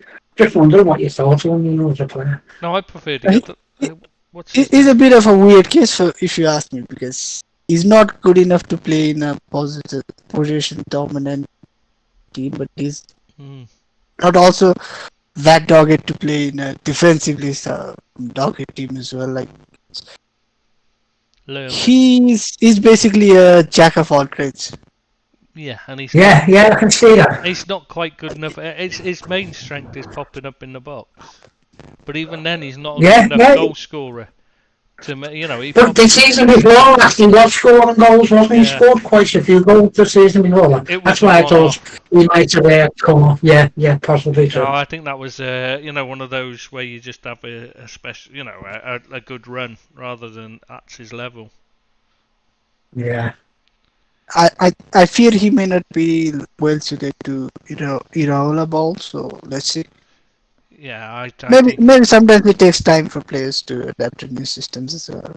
Yeah, true. Yeah. But I can't see him being the right choice there. Anyway, should we move on to 13th now? It's Fulham and old Everton manager Marco Silva. See, they've kept stability there this time around. They've not been Yeah, they've not absolutely. been throwing money at it this time either, like they did in the previous promotion season. So when the promotion seasons, I should say, they've just steadily tried to build a squad rather than throwing money away and just hoping, throwing money at it like that. I mean, they've not. Don't get me wrong, they've not like skimped, but they're not just mindlessly blowing money on loads of players. Like, it's been a much They've better done okay, I think. staying up. That's all their aim is, really, isn't it? And Yeah, they were Go never on, really they were never dragged into the relegation battle. No, It should no. be considered a success for them. Yeah. I mean, not a lot more you can ask if you're a Fulham fan, is there really? No, they did change games as well in a lot of, and done really well for them. The ex-Everton lad, what's his name? Iwobi. Alex You're Iwobi. Yeah. Alex Iwobi, yeah. He done Alex well for them. Iwobi. He's a busy bee, isn't he? That's what he is, a busy bee. He bumbles around all. But I thought he done well for them, and yeah, I thought they were okay to watch as well. They just seemed a good game. I think they gave a good game at Anfield as well, and yeah, I thought they had a decent season. Marco Silva, as you say, kept them stable. They're not going anywhere. Not going certainly up, but certainly not coming down either. I think, yeah, he's done okay with them. Yeah, I mean, they've got to be satisfied with that. They haven't really got anything, they've got no top goal scorer. I mean, they're still playing that bloody useless guy, what's his name, Dickadover Reed. I mean, for God's sake, when you've got him playing most weeks, you're going to struggle. We're linked with him, by the way. Oh, Jesus. Because He's a championship level player, he's not a Premier League player. And I'm not even sure he's that good in the championship either. Wasn't he the captain? Yeah, I think so. Some of this, I don't understand how he's still there. I really don't get that one. what do you think of Robinson, Tris? Liverpool were linked with him. Well, in a couple of places, not many. Yeah. Robinson, fullback, he was linked. Do you think much of him? He's alright, but he's not one, I just... the way Liverpool have been playing, I just don't see what he'd offer to Liverpool at all with the way they played last season. With the left back was holding more than marauding forward. His strength is he's got great pace and stamina to get up and down the line. He's very, he's physical, but he's not got the greatest technique. He's not the worst, but he's not the greatest. He's not he's not a great crosser of the ball. He's not a great link player. He's not bad. He's not bad at anything, but he's not outstanding. You know what I mean? He's just no, not for me. He's just very quick and tall, and he's got good stamina to run up and down the wing all day. But Liverpool have been playing an inverted right back, and the left back had been sitting in. So I never saw how that could have been possible that Klopp would have wanted him to play as basically a third centre back almost. Robertson was at times. Yeah, it just made no sense. The links made no sense. If he's going to play, if he was playing the old Liverpool way, I could see the thinking behind having him. Even then, I would have got, I would have said Kirkes was a better option because at least he can attack better. You know what I mean? He's much better on the ball. Yeah. He's not bad. Don't get me wrong, but he's not. I can see him stepping up, but no, not for the money they'd want for him anyway. I don't see that he's enough for improvement, especially not when Liverpool have got Beck, who I think's a better player. I would have Beck in the team. He should have. I think this is another one of those where Klopp's left it to like he did with Elliott, and Bradley should have been in the team much sooner. And there's quite a few of them that he's held back a bit. I don't think Beck's one of them. Okay. So yeah, I just don't see the need for him at Liverpool at all. But What's your view on Raul Jimenez? He hasn't recovered from that head injury, right? I thought he was. I thought he was a bit special, and then he got that head injury, didn't he? And then went to Wolves to Fulham, and he just doesn't look the same player to me. I don't know whether he's lost his hunger or he's a bit scared or whatever, but he's not the same Jimenez that played at Wolves when he was on fire and probably their best player at one point. And I feel sorry for him, to be honest with you. I think he's had a bad do, Yeah, it is a shame for him. What do you think, Seamus? I think, like Billy said, he's never recovered from the head collision. Yeah. Such a shame. Because he was really good for them. He was special. I thought he was special, so that's why I mentioned him, because, I wanted to do well, after what's happened to him. But he just doesn't look the same player to me. He's not as forceful as what he was. He's not getting into the positions. I know they're probably not as good a side as the Wolves side he was in first, but he just doesn't look the same player to me, and I'm very sorry about that. Not. He's not got the same. I mean, one of his main strengths was they were getting crosses into him from all angles, and he was there to head them in always. He's always in and around to get at them and attack them, even if he wasn't getting the target or wasn't getting to them. He was always there to try and put the defence under pressure. Now he's a bit tentative at times. Even when he does make it, it tends to be a bit hit and miss where it's going to go and that. Yeah, I think he's. I mean, he did recover a bit this season. It must be said. He did start to score again, and he did look like he was getting to some way back. But I don't think he's ever going to reach the player he wants at all. No, I don't think so. Yeah. I think they made a mistake buying him, to be honest. But that lad Rodrigo has been good for them. Muniz. Yeah, Muniz. Yeah, he's been some good signing, hasn't he? Scored a lot of goals. Yeah, he looks alright, him. Yeah. Came out of nowhere a bit, that one, didn't it?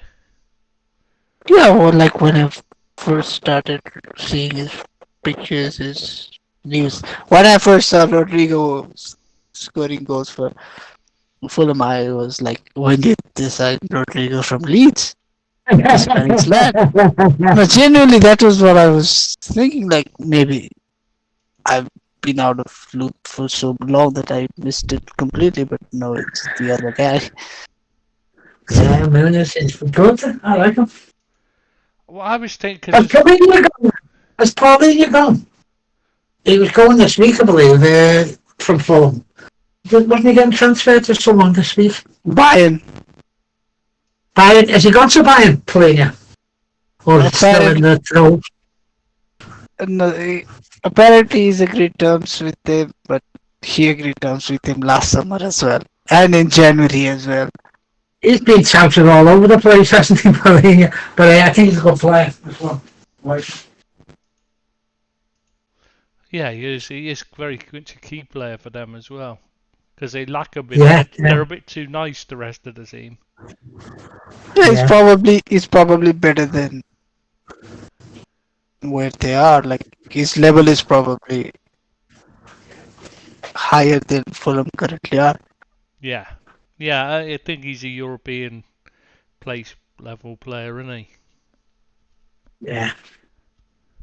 You know, like Yeah, they've got a decent team actually. They've got a few players that they've got to get rid of. By the way, Williams. I think Williams coming to the end of his career. oh, Adama Traore needs to ship out. I think. I don't think he's any use to anyone these days. And yeah, I think they've got to do a bit in the transfer market, but I think they're a very stable club at the moment, and I think they're doing okay. I think they're doing well, okay, and the manager's decent.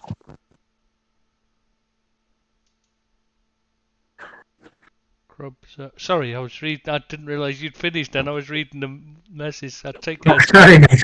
Sorry, I didn't realise. I didn't expect you to finish. Then I was trying to go through the messages on the YouTube channel thing. Sorry, that caught me by surprise. That's Just okay. suddenly went quiet. I was like, oh shit, it's me.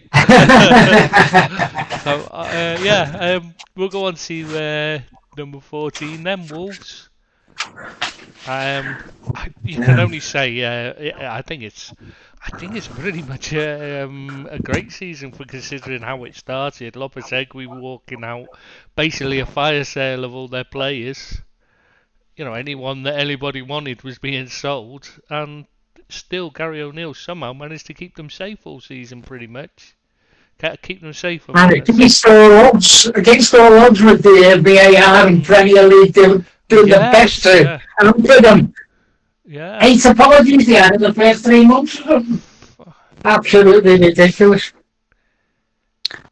It seemed like they were getting an apology every damn match week. It did, yeah. Yeah, absolutely. It was disgraceful the way. No wonder they were campaigning for VR to be over. And no one backed them up, did they? No. Yeah, but if you are Wolves, you are rightfully gonna say you want to get rid of them because Yeah, absolutely. But if you're there are wrong calls, dodgy decisions, and then there are decisions that completely alter the game, alter the results for you. Yeah. Yeah, and they wrap every week for them.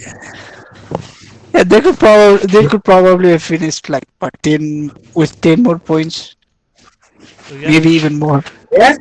Yeah, they could have been realistically right down, couldn't they? But you've got to say, they probably would have, because the last few games they kind of were on the beach because they were safe. So, but what was I going to say? Yeah, when they put this forwards and they wanted it scrapped, you got to say, how did they not get the support? I can understand how they didn't get the support of anybody else, because obviously, a lot of them have put a lot of time and effort into getting this up and running and that, the VAR and that. But Forest, considering they claimed they were going to take, the Premier League to court over it and everything, or PGMOL, whoever it was, I've no idea what the fuck they were on about, because their statement was the most bizarre load of shite I've ever seen, and then they even hired an ex-referee, an ex-cheating referee, who's wasn't it Danny Simpson that said he told him? I think it was, wasn't it? Clattenburg, was it? Was it Clattenburg who was there? Yeah, they hired him. He was the one that told him he didn't want to send off one of the Leicester players because he wanted them to win the league in the middle of a game. He should have given someone a second booking. I can't remember who it was now. And that's... Marvelous.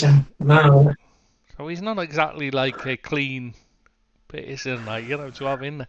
But they said it was against them and all this, so why do they not want to get rid of it? I don't understand it. Someone's got to explain that to me. If it's that bad, you're threatening legal action, surely you'd want rid of it. Why did they not vote to get rid of it? God only knows. I wish someone could explain that. we're all saying that Wolves had a decent season, aren't we? You know, they did, and they were very unlucky. Got some good players, I feel. Injury problems. How do you as feel? well. They had a lot Yeah, of injury problems. that Cunha, he had a good season. They tailed a little bit at the last part, what I've seen of him, but he had a really good start to the season and middle. And I thought that Nuri looks a decent player for them as well, to be honest with you. He looks a bit of a player. I think they've got quite you know, a good basis of a good side there. The other lad, I love Pedro Neto. He's just too injury prone to go anywhere. No, it's the midfield. And he's got so much talent. It's the midfield. Lamina and who's the other lad? João Gomes. João Gomes, yes, that's it. It's those two. They look far too good to be playing at mid-table Premier League level. No, I think with Wolves, they seem a team that is ready to replicate what they did under Nuno Espirito Santo, finishing like battling with the big boys for European football. But I don't think their ownership is quite there right now. With proper backing doesn't just mean signing players; it also means retaining the good ones you already have. Yeah, absolutely. I think they're really ready to make a move from 14th to, let's say, 7th or 8th, like battling for European places. But I don't trust the ownership to really get them there right now. No, apparently they've still got to sell for PSR. Gotta wonder how they're in such a financial mess. I don't understand it, especially after selling all those players last season. It's unreal. They can't be paying that high a wage, can they? Surely. I don't know what they're going to be. No, who would they be playing like such obscene wages to? Because, maybe if it was still Ruben, the likes of Ruben Neves, Raul Jimenez, then you could say they signed players with good reputation. But who did Lamina join them from? I don't know, but he's been around a bit, any big teams. You know what I mean? He's got a big. It was a bit of a surprise they got him. Yeah. I wouldn't say like there are many names that you would think are on high wages. Like before they were the likes of Rui Patricio. They were what's his name? Maybe Sarabia. The guy that was fullback. Oh, Sarabia. Maybe he joined them from PSG. Because he came from Barcelona. Yeah, but they don't have that many players of that. No, I was just picking out the ones that might be on high wages. It could be Cunha who's on a decent chunk. Yeah, they definitely need the likes of Nunez, Neves, Cody, Jimenez. They're all gone, so it shouldn't be that crippling of. You can't imagine Dawson's on a high whack. Or Kilman. Maybe on big wage. Those who saw. Keeper. Yeah, Sa probably not, because wasn't Sa signed as a backup goalkeeper actually? It's very well thought of now, isn't it? I don't know about what we signed when he signed like that. Quite well thought of now. Yeah, I wouldn't have thought he'd be on the hugest. Well, I don't know. Didn't he sign a new contract, and maybe they'd have given him a pay rise. So, but yeah, I can't imagine he's on the. I just can't see how they're in such trouble. I don't understand it. They've got a decent sized stadium. There's no reason for them to be a fan. I suppose they probably don't earn much merchandising in that respect, and maybe their sponsorship deals and that leave a lot to be desired. I would think that's probably where they're falling down. But they're a decent outfit, aren't they? I think they're a decent outfit. They're always going to give you a game. Yeah, they're one of those. They're one of those that could. I sorry to cut you off. I just checked the wages, and it's the likes of Gonzalo Guedes and Fabio Silva who are on decent pay, but not even part of the Oh, I forgot playing about setup. Fabio Silva. Yeah, because they were still paying him Yeah, those guys. most of his They wages probably, for yeah, Rangers. they probably still have guys on decent money, not even at the club, Yeah, like being farmed out on Oh, loan. right. Oh, I get that, yes. yeah. But they're trying to get rid of Silva and Grealish. Coutinho.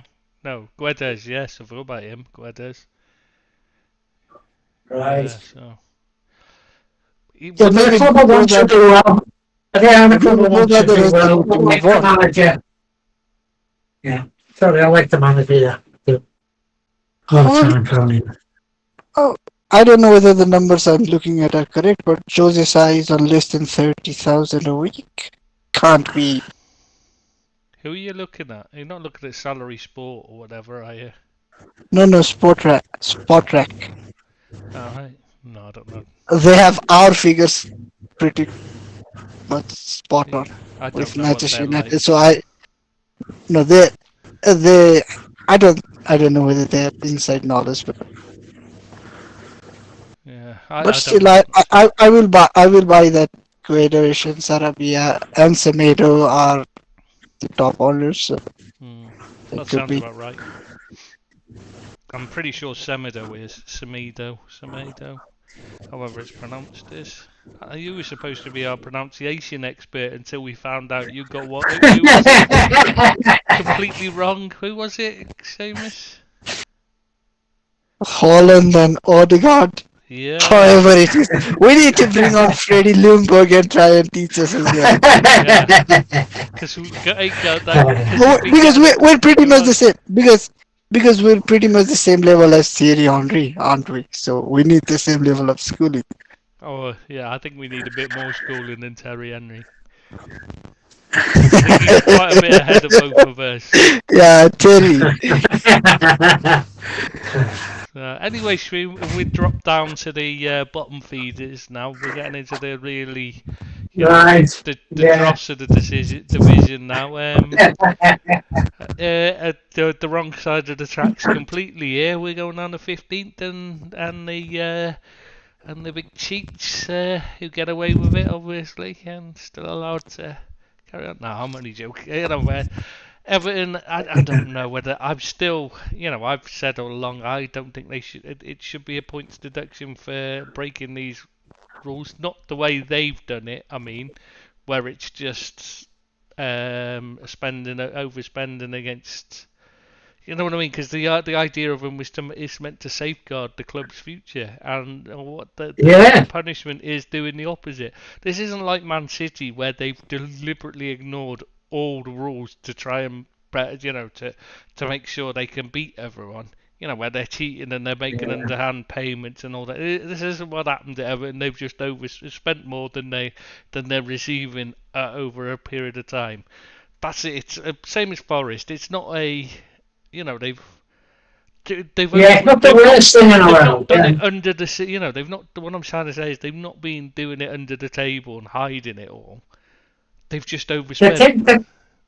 The thing for me was that when you had COVID and all that, the things that come with it, with the empty stadiums, the people not being able to afford to go out, not being allowed to go, and all that, and then they have the stadium on top of that. I think Everton, it's been a bad time for Everton. I'm not saying woe is me, you know what I mean? Not saying woe is me, but it's come at a bad time, and as well as have an owner that just hasn't got a clue, just has never had a clue. I was going to say the biggest thing is your owner's the problem. It's not just that he hasn't got a clue. It's that he isn't even the actual owner with any real money. It's like absolutely not. No. The problem, for me, the issue isn't with Everton.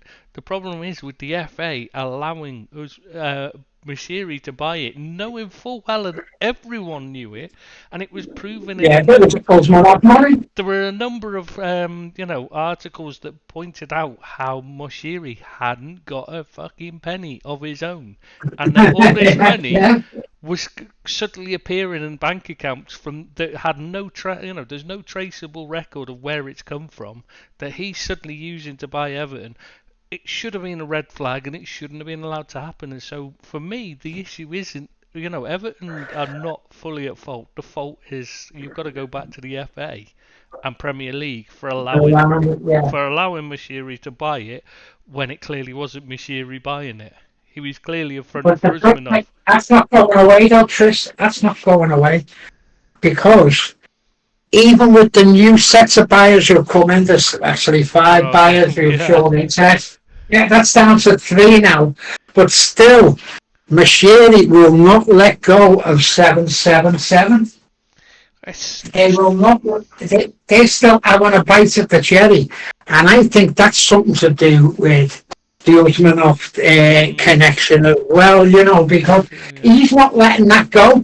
If any other one would walk away and say, you've had all this time, you've had the extra time, I'll go for someone else, and he's still hanging on to the coattails of 777, and I think there's something dodgy there. Well, the 777 are definitely dodgy, aren't they? Let's face it, we know Oh, that. yeah. They're dodgy as hell, they are. Yeah, but there's a few interests, but it's not as easy as that with Everton. It's not as easy. We'll give you 400 million for, your shares or whatever you've got in Everton. There's still a stadium and everything that goes with it, and the debt is to so many people. It's going to be really hard to figure out. And that's why I think we might go into administration before the season starts, actually.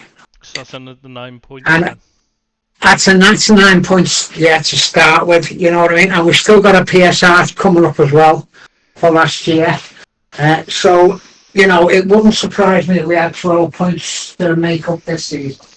It'd be a terrible start, but the way it's looking, if Mashiri doesn't let go of the club, they will go into administration. And it's going to be... What, mate? I was just going to say, you can't see the 3 teams coming up being quite as bad as last year's 3. No, it's going to be a struggle from the start.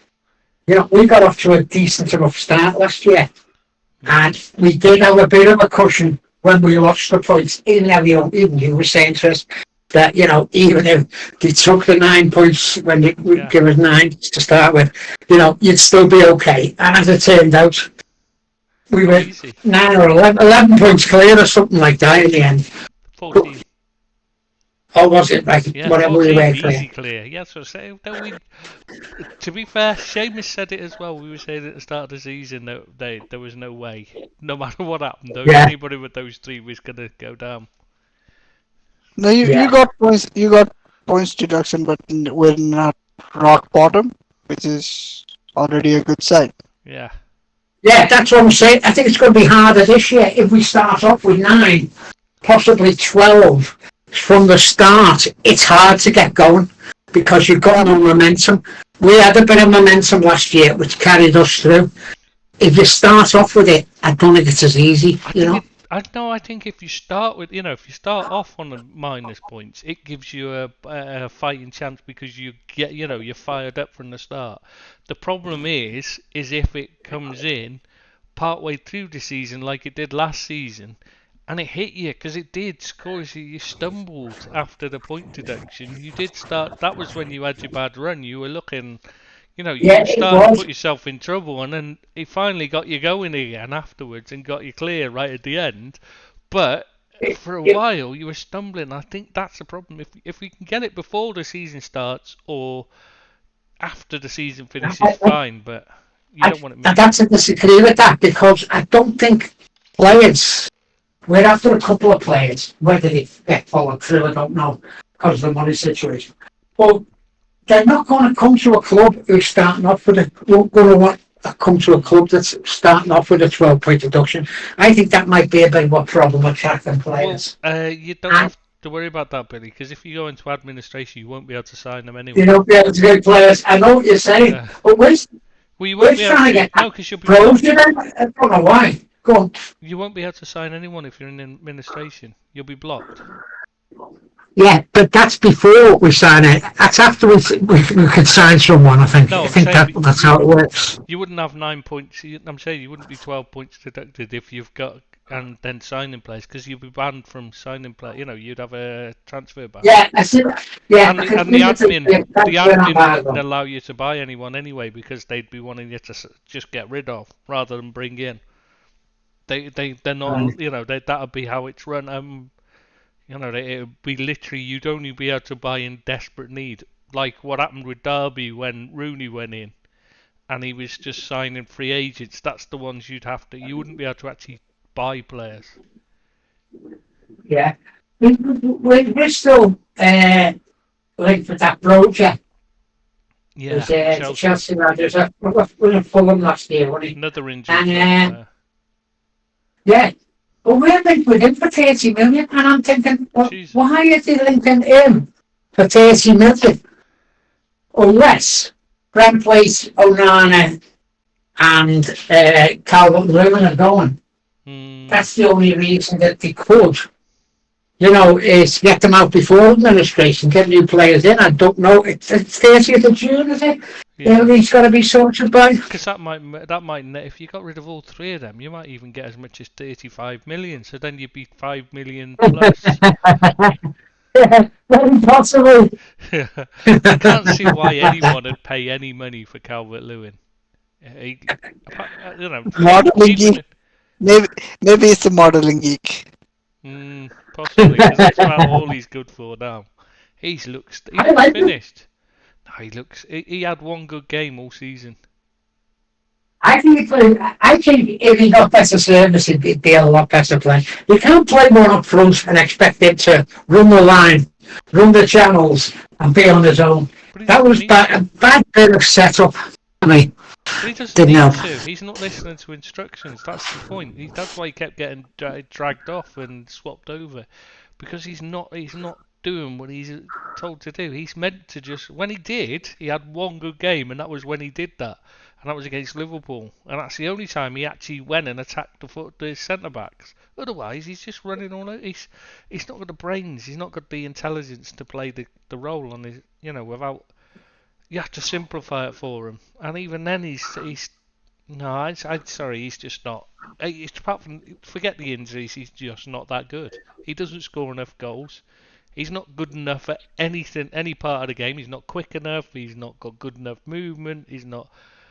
Oh, he's not strong enough. He's not top at anything to make up for any of his weaknesses for me. On top of the injuries, then. He's not bad, you know, for Everton. I think if he had a partner, someone else on a regular basis, I think he'd do okay. I really do.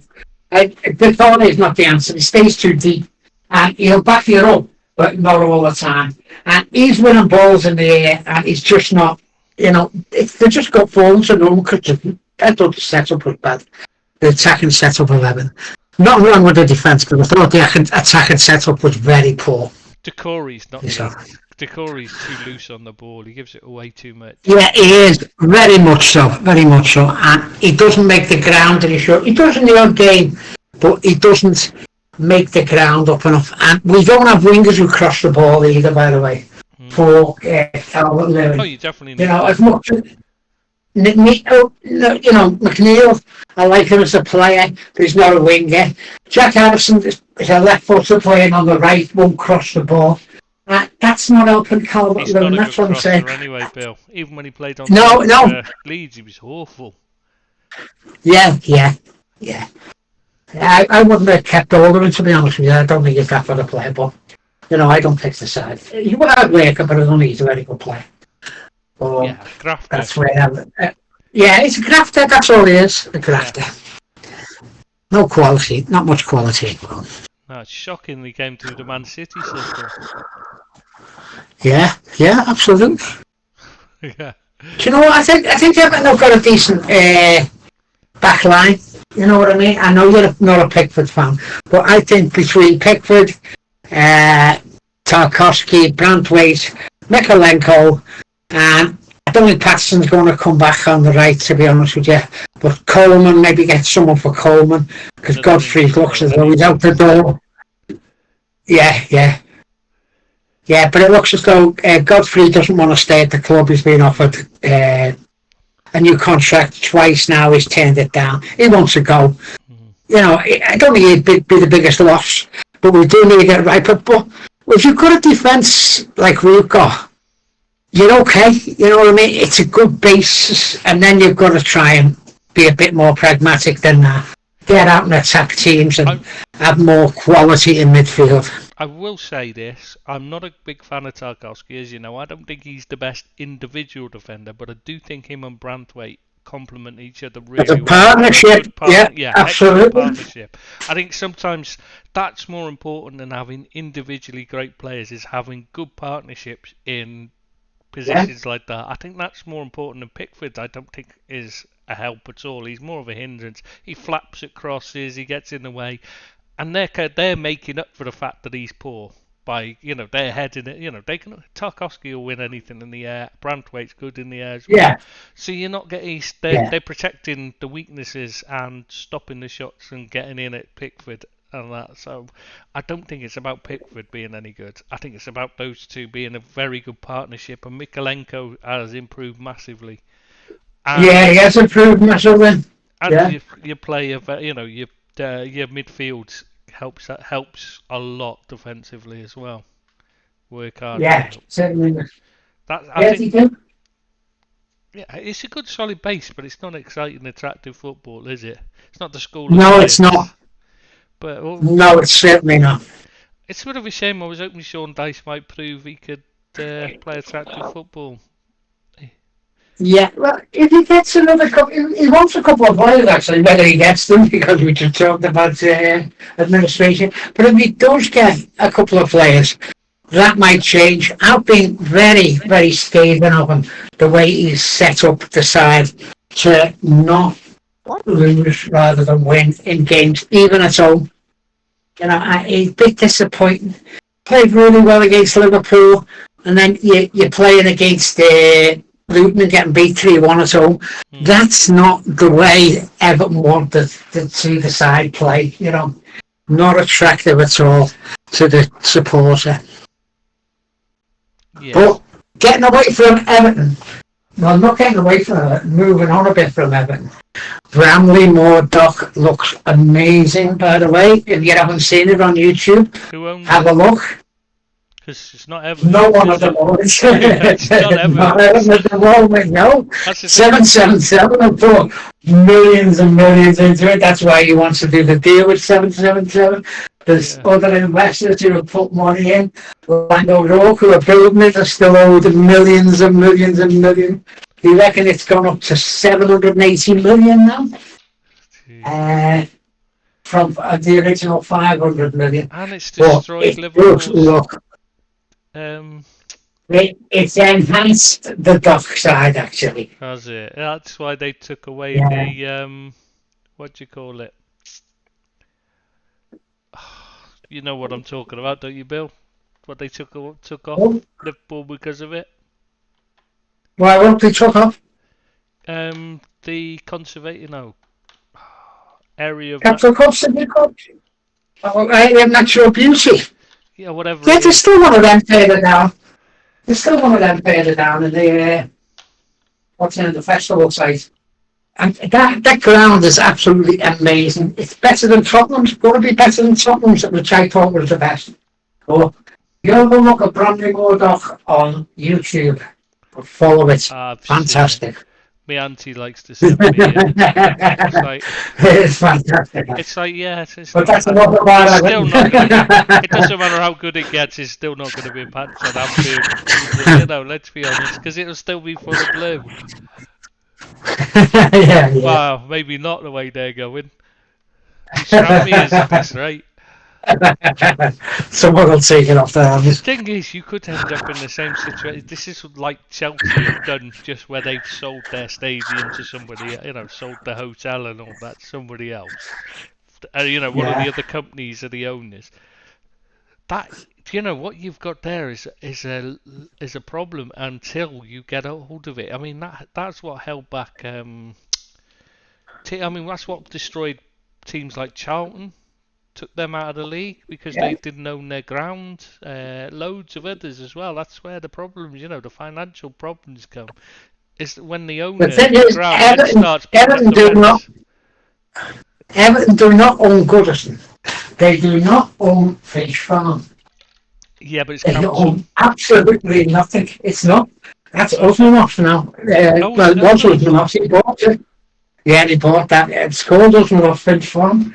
Yeah, it's he took that. I don't know how it works now because that's getting stripped. Yeah. But he did own Finch Farm. He bought Finch Farm. No, see, Don't that's know what I mean. who owns Goodison. You can end up in so much trouble when you don't own what when you're not. Yeah, It's such a mess. it should be the basis of every club is to own their own ground Yeah. to start with. Yeah, and if you can't That's your afford, base. you've got to have the training ground you can afford, not the training Yeah, ground absolutely. you dream of necessarily. Jesus. Yeah. Still could be But worse. we'll have to. Could Could it? Well, yeah. Have you seen the state of Old Trafford? Yeah, so the shower, in the shower they've got. Yeah. Marvellous, that one. Yeah, it's a great waterfall, that. And it just Angel Falls. At least Goodison's still in one piece. The roof has Well, not Woodison, yeah. Yeah, but at least you can still use it until the Bramley Moor's finished and that, and like it's Yeah. So, could be worse. But yeah, so what do you think next season then, Bill? I think struggle from the start. It'll be a struggle from the start. It might, if we get these owners over the line, things might change. I still think we're going to struggle. Financially, we're still a mess. We're going to be a mess for a good few years. But I'd like to think that, we could stay in the division. That's going to be the main thing.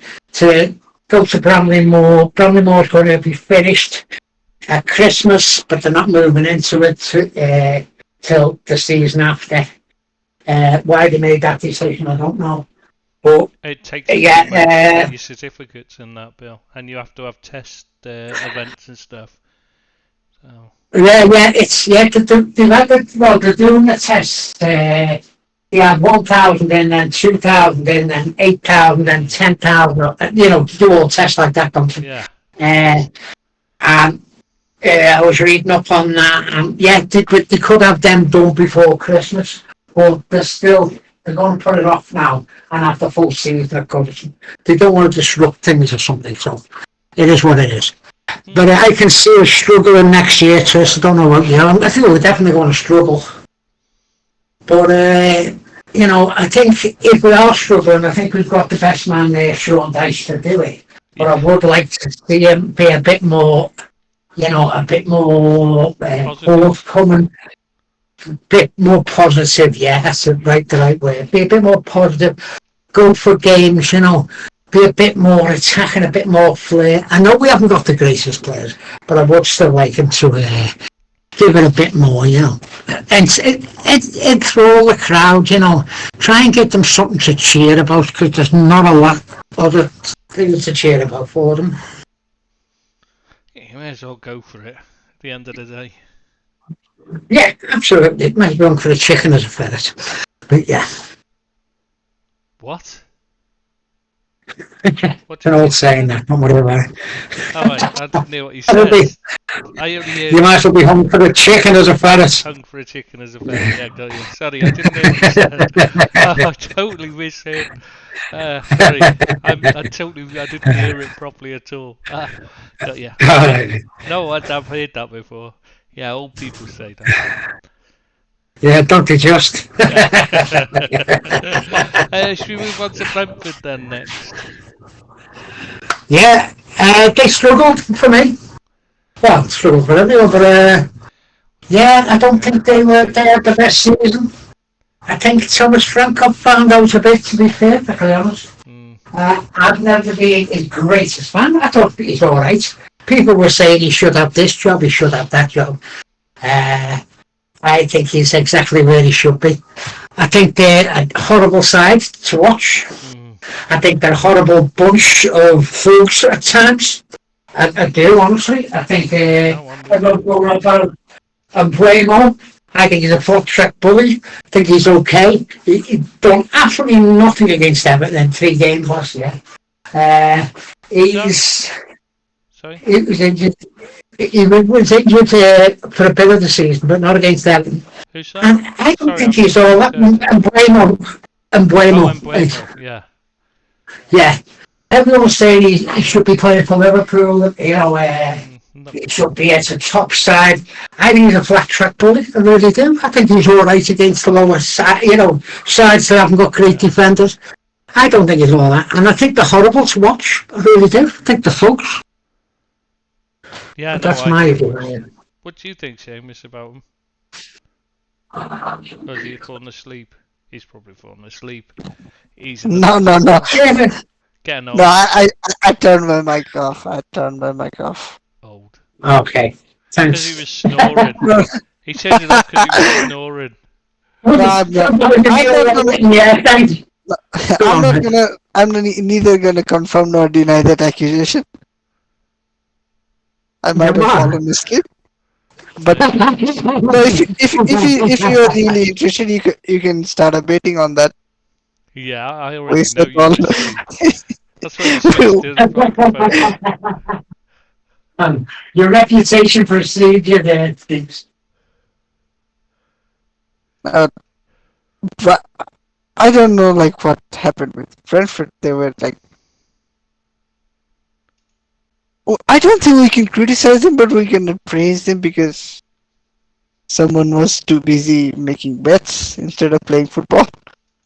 Yeah, So, I'm wrong, yeah. That was the main like genesis of a lot of the problems. and he didn't play well when he Like, came back either, did he? Yeah, the only memorable thing that he did after coming back is again start cheating, moving the ball Yeah. for that Against free kick. Forest. Yeah. Yeah, Got a bit of an attitude, sorry for me. I'm not sure whether I'm his biggest fan or not. He got too big for his boots. He feels like he's got a chip on his shoulder now, hasn't he? I think so, Church, yeah, I think so. And I was a fan of it, I must admit. Yeah. Go on, Dave, sweep it in the front, you there. sorry. Keep going, Shane. We interrupted you there. Sorry. I don't think Brentford have like too much great quality players, but they also basically I think maybe not 16th, but they need a real surgery to the squad for them to try and kick on again. And I am really glad that Manchester United didn't go after Thomas Frank seriously. Mm.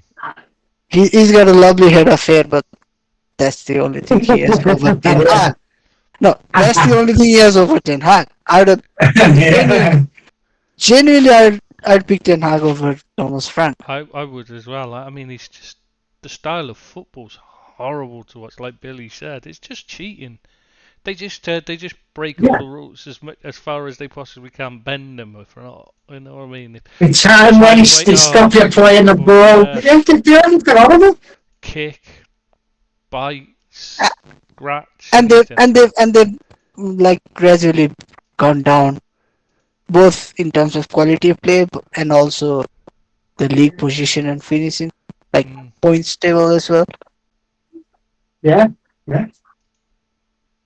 You cannot finish below a team that got at the end. How many points was it? 8 or 9 points that Everton were docked. You cannot finish below them and claim to have had a decent season, despite not having Tony for half the campaign because you were still behind. You still managed to finish underneath Everton. Yeah. Yeah, you can't. There's no excuse for that if you've not had points deducted yourself, and you're an established team in the Premier League. No, I'm not trying to like just be funny, but it's not a good look. Even if Everton didn't have any points deduction to finish below them because they've been in trouble for quite some years now. Yeah, yeah. I want that every day. They just look to be going backwards, don't they? Every year under. They really do. They really do.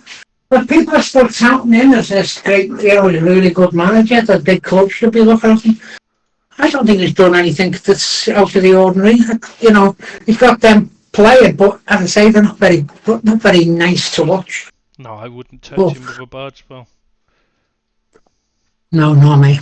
He's one of those that if they'd linked him with, if they link him with one of your rivals, you're like, oh yes, please.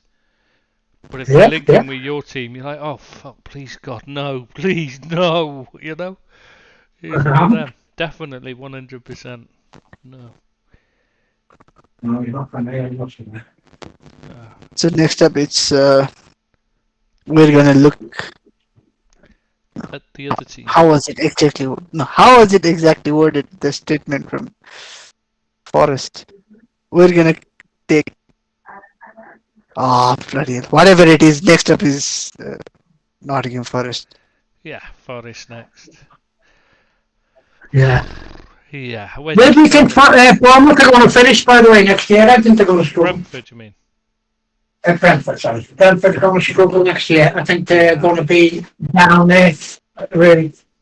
Unless something happens out of the ordinary, but at the moment they're going to be down there.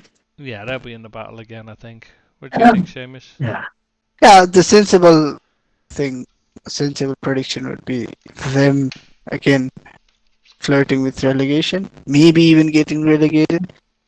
But then again, I've already proven myself to be king of predictions on this podcast, so I shouldn't speak too much. But the trouble is, again, the three that are coming up have got to be favourites to go down, because again, they don't look particularly good. Ipswich, they're League One side. The best team should rightfully start with a negative points tally. Yeah, exactly. Leicester, they got to go down. They got to struggle. They've not got a good side though either. I mean, I watched. Though getting rid of Maresca might be might save them, because he was. Yeah, maybe we should talk about Forest for a couple of minutes. Yeah, sorry. Yeah, so but I was just saying, Brentford. That's what might save Brentford. Anyways, the three coming up are just as bad again, almost as bad as the three that came up last time. Is what I was trying to say. Yeah. Not quite, but almost. Forest, I think they're in trouble again. I think they're in financial trouble, but I'd like to start by asking how many players do they have on their books? 84,600. No, I wasn't done, Chris. There was gonna be. Is it below or is the number higher or lower than Chelsea's? Billy's age. I was going to say Billy's age. No, I don't think there are many countries don't even have the number of professionals to match with Billy's age. So maybe not even that many in the world. For instance, I don't think there are 66 professional footballers in Nepal. Probably. Anyway, so I think they've got more or less than. I think they've got more now, haven't they? No, because they sign players for two clubs, don't they? Yeah. For Olympiacos and Forest. Well, it looks like they're taking up you again. He's going to rescue Forest from financial difficulties by selling players to Olympiacos again, which is just it's just another scam. Oh, Billy, you're very quiet. I'm sorry if I got up there. Yeah, you're very quiet. Yeah. That's better. Yeah, it's okay. I've kettle on next door, man. Right. Okay, mate. Yeah, go on. Yeah. Go on, Dave. Finish what you're saying about Forest. No, I'm just saying, go on. Yeah, we were waiting for you to go on because you were saying something, but we couldn't hear you, so we were waiting. Yeah, sorry, I thought that was what the camera. I don't travel very well at this time. Yeah. No, I don't. I'm not a Forest fan, to be honest with you.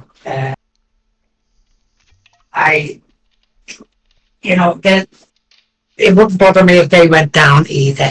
I'm not a big fan of it. I'm not a fan of Spirito Santo either. Not a big fan of this. I thought you were doing all right, but who was the other manager out there? I can't think of his name. Couple. Yeah, Cooper. Yeah, Cooper. He was doing all right for them. They were a proper club then, you know what I mean? Trying their hardest and all. And I don't like the way they just got rid of him and brought Nuno in. I didn't like that. I thought it killed their season a bit, but they were lucky to survive in the end, weren't they? And yeah, they wouldn't be a big loss if they went out the league for me. Not the way they play. No, they're not good to watch, are they? No. You've got no one who excites you. Who you say, oh, have a look at him. I don't think you've got anyone. Oh, Rhythm is a dancer. No, Rhythm is a dancer, Anthony Elanga. I mean, Elanga's alright, but... Yeah, he's all No, right.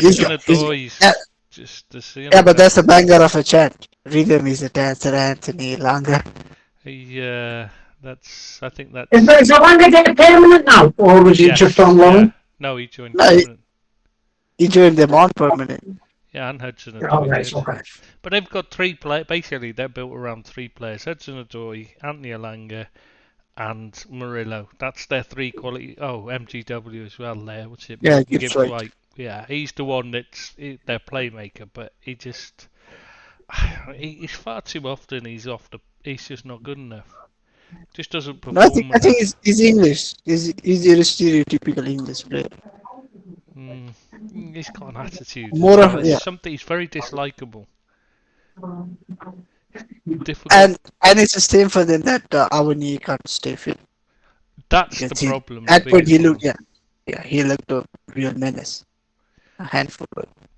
When he plays, he scores goals. You know, when he's fit and he's playing, he scores goals for them. But without him, they just really struggle.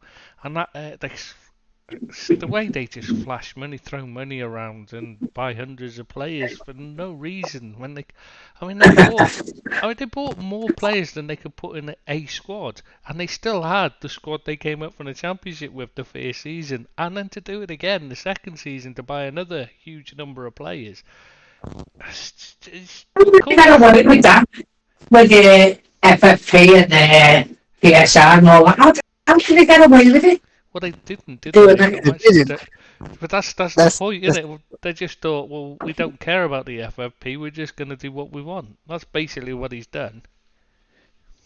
I mean, it's difficult to launder money, though, if you don't do that, Bill. You know, if you stay within the rules, he couldn't really launder all his money, could he? So,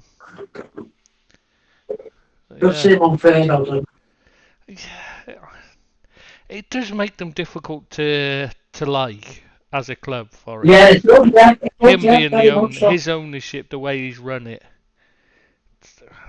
It's like when Olympiacos were in the final the other week. You know, in that European final. It's the first Greek club to get to it and all this. But still, it's difficult to want. You know, it's difficult to be pleased. Want them to win, yeah. Yeah. You just they don't inspire unless you're an actual fan of the club, of the club itself. Anyway, before it, Marinakis makes them really difficult to like. Yeah. I mean, he hires and fires like crazy. He's not a nice guy. I mean, you know, I'm just lucky I don't own a bakery, else it'll probably be burning already by now. Allegedly, obviously. But yeah, I mean, he's just... Yeah, I mean... Yeah, if they go down, I don't think there's many people that would miss them outside of Forest fans. Forest fans obviously would be gutted, but not many others would, because just... I don't like the Forest fans actually, but I just can't take to the club, you know what I mean? I like the fans, but I just can't take to the club. I'm not particularly a fan of Forest fans, because they tend to be the ones that chant the poverty chants and stuff. They're one of the worst of it, so... Yeah, some of them are, you know, that's not all of them. Like, you know what I mean? I'm sure it's a small minority, but like, yeah, they're very vocal about it. Like, so I just feel so. They're a proper club though still, and you want to like proper clubs if you get what I mean. Like they're not like MK Dons where they don't feel right. It's Yeah, like you'll Luton. pick up on it twice. The Yeah. kind of history, haven't they? You should be you should be pleased to see them back, and it's kind of like the way they've run it. It's just kind of like you're thinking, and the attitude with the decisions and bringing in Clattenburg and it was just like they were just Marinakis. This is not I'm sure 100% that it's Marinakis that's the problem, not Forrest, and that's the issue. Is that it's him that's the issue for me. Yeah. Because the way they threw their toys out of the pram after the decision, and then bringing in Clattenburg, that just felt a bit like you're just thinking, fuck off now. You just it's just embarrassing now. They're desperate, but no one was that desperate to bring Martin Clattenburg in as a referees association member or whatever it was. What was that all about? Yeah, exactly. What was the point in his role? I don't know. The point in that? There was no reason, no rhyme, no need for it at all. There was just no reason. If Wolves had done something like that, you could have understood it because they'd been shat on time and time and time again. But when Forrest did it, it was after one. It's just Marinakis comes across as a bully. As soon as he just will not, he can't handle things going against him at all, and it's difficult. I can see them struggling again next season as well, and I can't see Nuno seeing another season. No, I can't. But I'm quite surprised he's still there, to be honest. I kind of thought they might have been looking around for somebody else. Mm. He hasn't pulled up any trees, has he, really? What do you think, Seamus? I think Forest are lucky that, like we said, there were three clearly much worse teams in the league. Otherwise, they were for sure gonna go down. And next season, I fear there would be three worse teams. Yeah, I think it could be it's going to be a closer, proper battle, I think, next season. Especially if there are points deductions for some teams, I think it's going to be harder next season. Yeah. So Leicester automatically get one for coming up. They should, because that was the only reason they didn't last season. Right. Yeah, the reason they didn't get a deduction last season was because they weren't in the Premier League. Now they are in the Premier League. They should. They should have a deduction now. Yeah, that was their argument last season. Like, we were found guilty in one league. We shouldn't be punished in the other. It's ridiculous. They shouldn't have come up, should they? They shouldn't have come up. Yeah, it's ridiculous because it's all part of the same league anyway. This is what they should have been saying. It's a promotion and a relegation thing. No, but their argument is EFL and Premier League are two different bodies. So yeah, which is ridiculous. Yeah, because you move from one body to another, and you absolutely. Yeah, it's not a transfer. It's just like relegation and promotion. It should be treated as the same.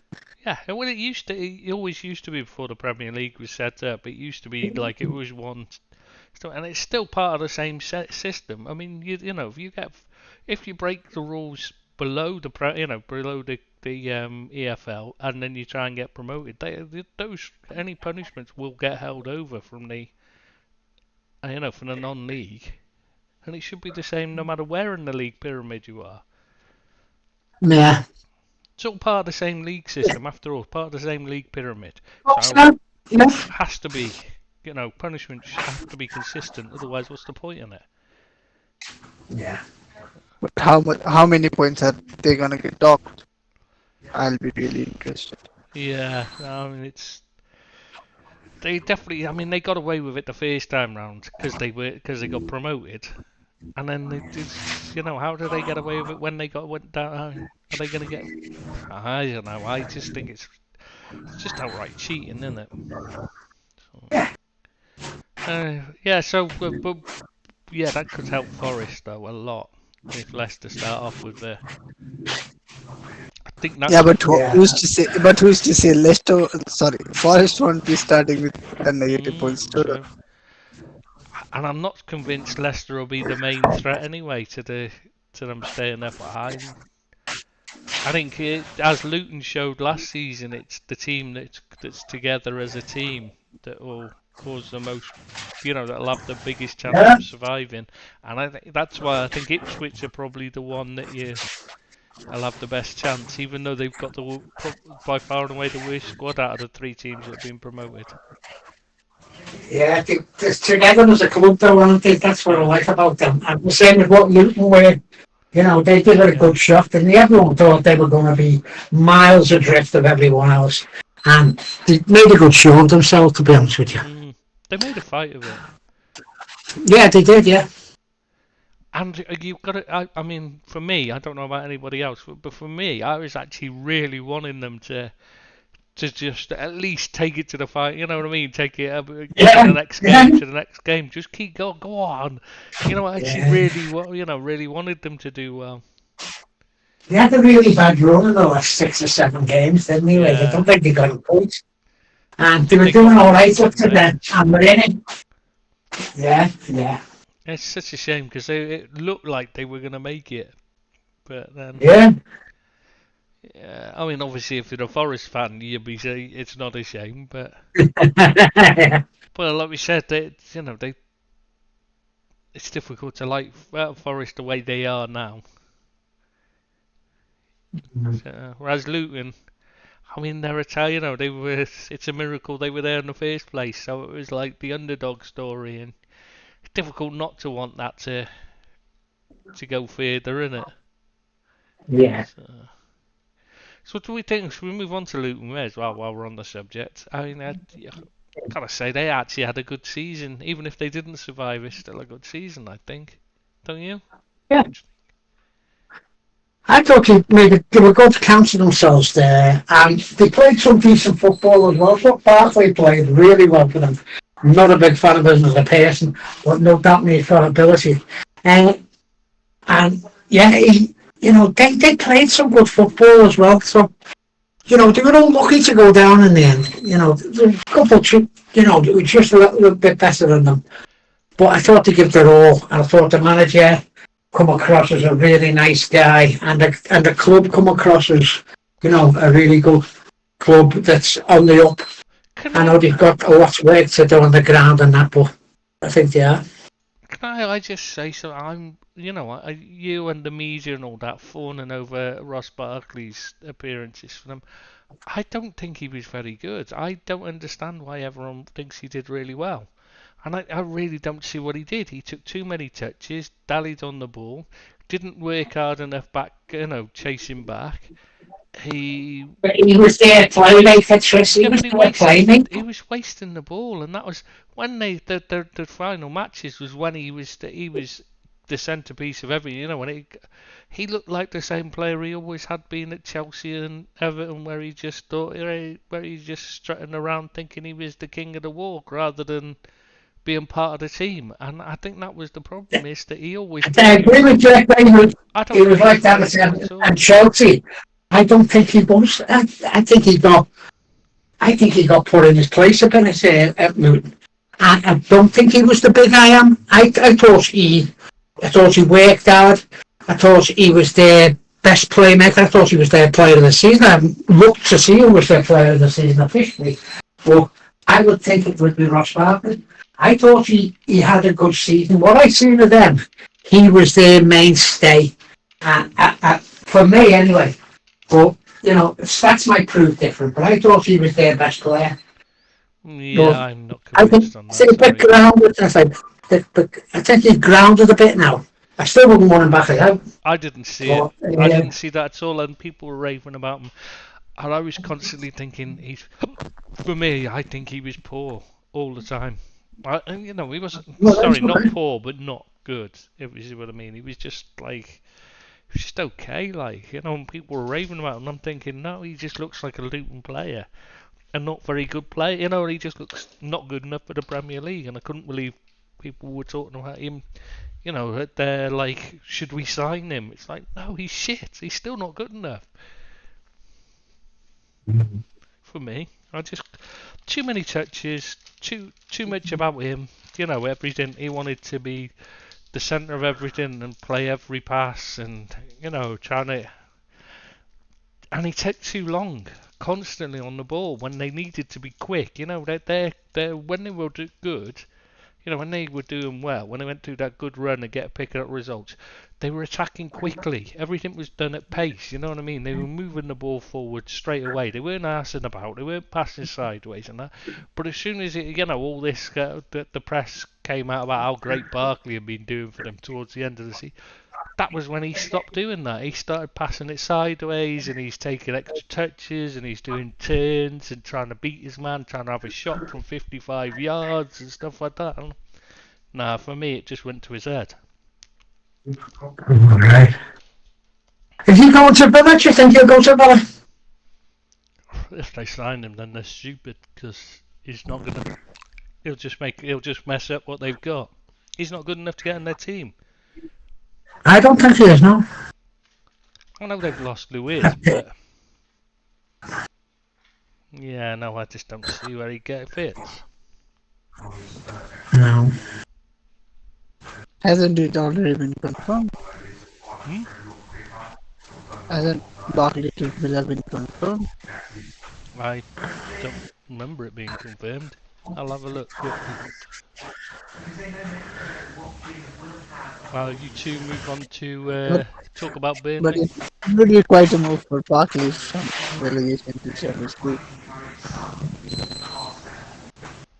Oh, Burnley, what are they going to do? Without Vincent Company? Yeah, man. He was the mainstay of the side, you know. Got poached by Bayern Munich. What did he actually do to get the job at Bayern Munich? Drag the side down by trying to play football in his own backyard where they couldn't put two passes together. I've got no sympathy for Burnley going down, to be honest with you. I thought they were awful. Yeah, but since we start with Company, I just want to ask, what more could Rob Edwards have done to get the Bayern job? Well, yeah. Be the head You would think so, yeah? Yeah, why was he not picked over? I wouldn't bring any of the relegated managers to my club, but if I had to, at gunpoint, it would very easily and obviously be the Luton manager. Yeah. Yeah. You do not look at someone underachieving and thinking that's a good thing. You look at someone achieving and thinking maybe that could be a good thing. He actually speaks fluent German, doesn't he, Company as well, which was obviously a factor. Yeah. And he had a bit of a career at international level, I suppose, Company.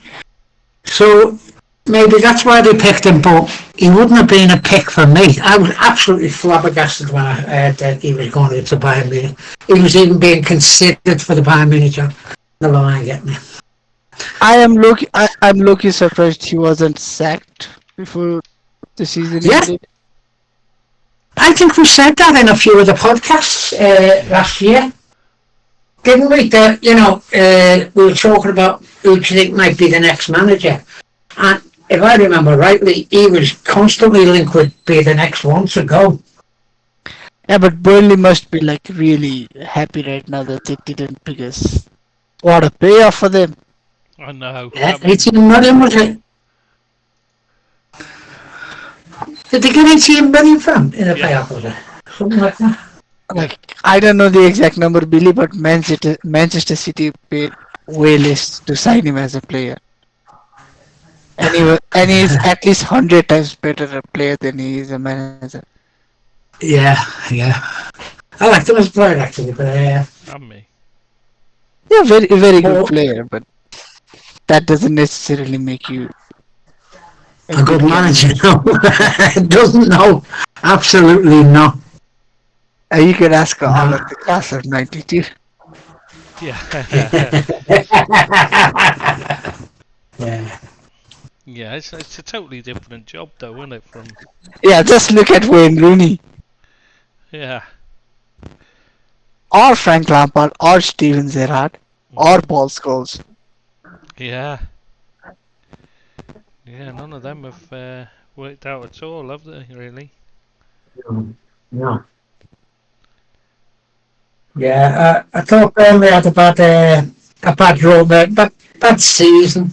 I don't think they were ever in the next best. They had a couple of little results towards the back end of the season, but they were out of it for a long, long time.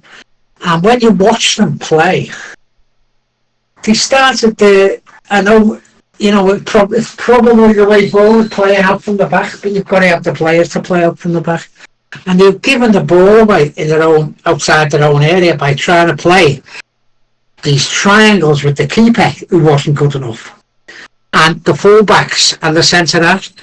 And you're getting caught time and time again and conceding goals, and then it was uphill every game from when you conceded. I thought it was poor management on company's part.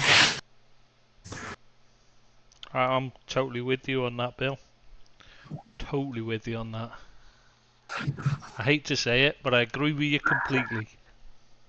Yeah, it's not the usual thing here, that's it. Yeah, no, I'm going to have to go and have a shower. Lie down. I need to go. I feel dizzy.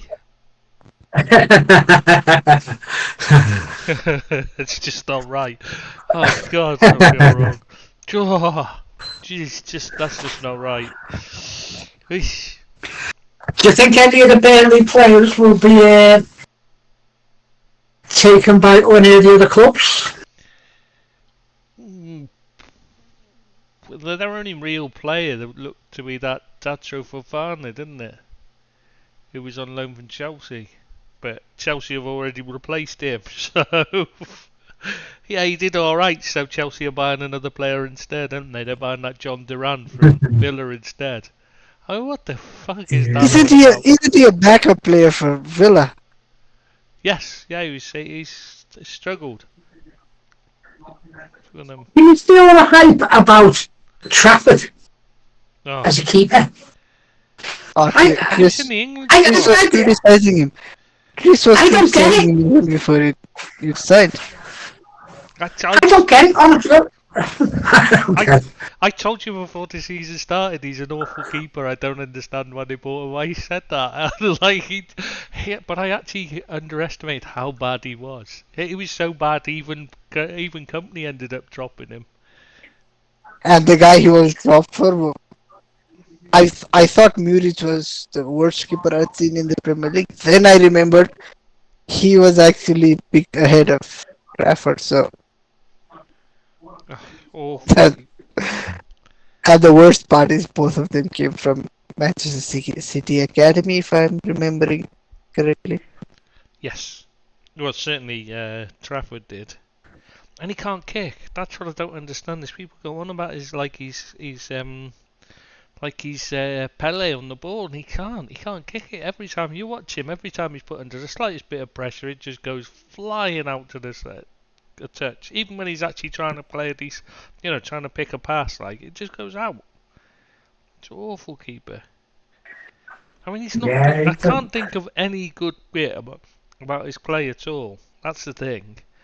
I mean, is he good at dealing with crosses? No, he's fucking awful. Is he good with his feet? No, he's terrible. Is he good at organising the defence? No, he hasn't got a clue. What is he good at? Is he a good shot stopper? No. Is he has he got good positional sense? No. I mean, how does he even have a professional career? Because he simply is, and his arrogance is astonishing. Did you hear him when he was playing in the lower? Who was it played for? It was like League One. Bolton. Bolton. He played for Yeah, Bolton, I think. and he was saying like, yeah, but I'm a big player or something like that, big time They, player. they've heard that. I've heard that, You know, I I think he stopped a penalty or something, didn't he? And he said, you know, did you not fit? It was the pressure was on. He said, yeah, well, I'm all right because I'm a big time player or something like that. It's like, the fuck? You're a kid Yeah. and you're not even a good. But I think it gets him right away, yeah. Yeah, you're not even a good kid. You know, you're not even a good kid. Like, you know, player as a kid. Like, you know, it's kind of embarrassing the way is it. They, you know, the way their heads up in the clouds. Like, yeah, I do not get why they bought him in the first place. I really don't. Not, that was one of the biggest problems they had. Is they had a keeper that didn't suit the way they were trying to play, as well as a defence that didn't suit the way they were trying to play in the midfield and an attack. But apart from that, they were all right, really, weren't they, Burnley? Good season, yeah. Good season. Apart from the manager, the players. Yeah. Apart from that, they were The fine, keeper. really. Yeah. Yeah. Who's the last one now? It's down to Sheffield the United. bottom of the pile. First They team. were the bottom of the pile. Weren't they the aren't first they? team to concede over 100 goals in a season? It sounds amazing, doesn't it? That's There, astonishing. no, there's a certain team that ran them really close. A certain United. Really? Yeah, we conceded above 80 goals. What? Yeah, Manchester Yes, United conceded above 80 goals. 80 goals, yeah. Yes. When was Yeah, I read that about them, yeah. Oh, yeah, that was in a 42 game season, though, Seamus. No, About this the- year. This year. You only conceded 58 in the league. They conceded Scored 104 in the league. That's what I'm talking about in the league. Oh, right. Oh, No, just league. Oh, they went 104. into it this year, I know that. Yeah, no, that was in They're all supposed to, competitions. Yeah, that was all Yeah, competitions. yeah. No, in the league alone, they conceded 104. That is astonishing. And Yeah. nobody's done that in a 38 game season before, as far as I'm aware. They were so nobody far out has of the catch. gained that much points. 16 points. I mean, that's just and they even ended up bringing Yeah. back Chris Wilder. Chris Wilder, yeah. Yeah, He couldn't do nothing. It's gone. Right then. but it's like after the way they treated him, Yeah. they were very lucky he didn't turn around. You know, when they came begging him, basically, they were lucky he didn't turn around and say, "Well, God, I'm not coming back to you after the way you acted," because he should have done. Yeah, I like Chris Wilder. I think he's a decent football man, but he couldn't do nothing in them circumstances he was brought back. They were already down before he come back, basically. They never offered anything, any resistance whatsoever. You know, the players, they never forced, like, the Lutons and, you know, even to a certain extent, the Forest and Burnleys did, at least, and the Evertons, they forced. They never had no fight in them, and that disappointed me about Sheffield United. I don't think they offered much, you know, that you could say something to build on there. At least the players are having a go. I don't think they had a go. I really don't. Yeah, you can't see them coming back next season, can you?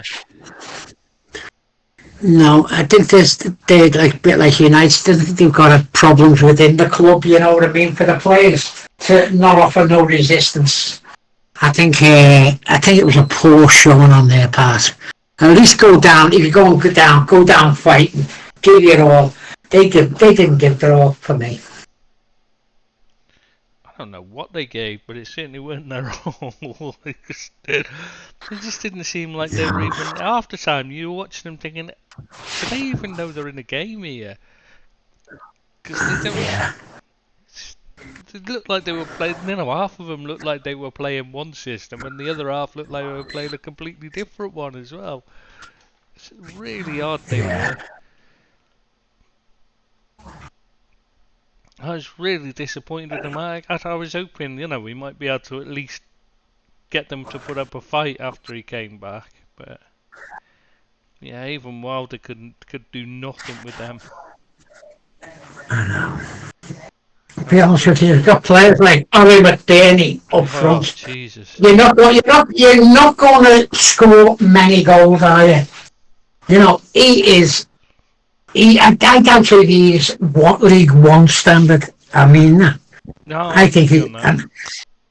And then they signed Tom Davis and Mason Holgate that Everton couldn't get rid of in a fire sale, and they are prepared to take them on. I know Holgate's only on one, but they're players who aren't good enough. You know what I mean? Mm. Players like that, and you know, it's hard to have any sympathy when they're doing things like that. You know what I mean? Because they They're were just, awful players. Absolutely dreadful players. I'm still shocked you could manage to get that Mason Holgate, because he's also got an attitude problem, hasn't he? He has got an attitude. And injuries. He picks up injuries. There's nothing about And him he that went, you can see as a reason to sign him. Huge wages. he went to Southampton first, and they scored 4 and 5 in his first 2 games. You know, and then they got rid of him after.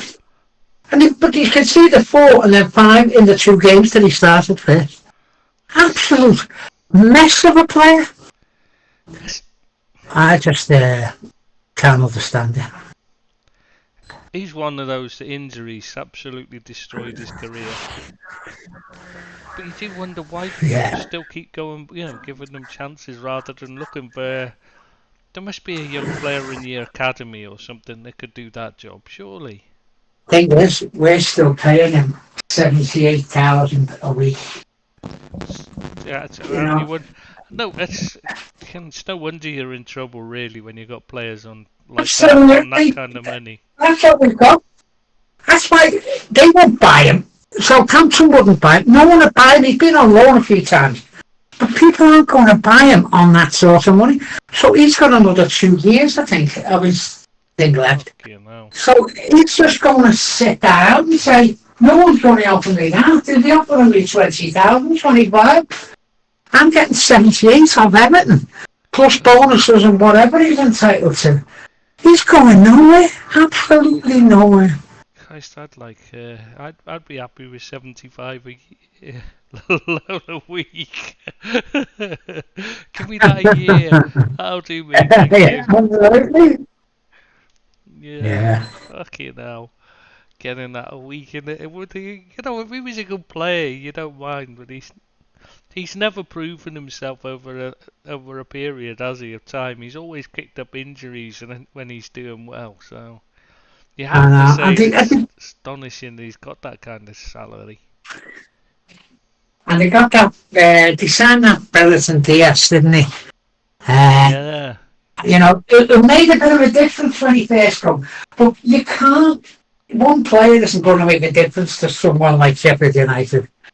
You know what I mean? I'm surprised he went there, to be honest with you. I was surprised he went there. He didn't have a lot of options. I mean, he was it was alone. Yeah. And he didn't have a lot of options. He couldn't speak Spanish. That's why he's dumped out of the Chile squad.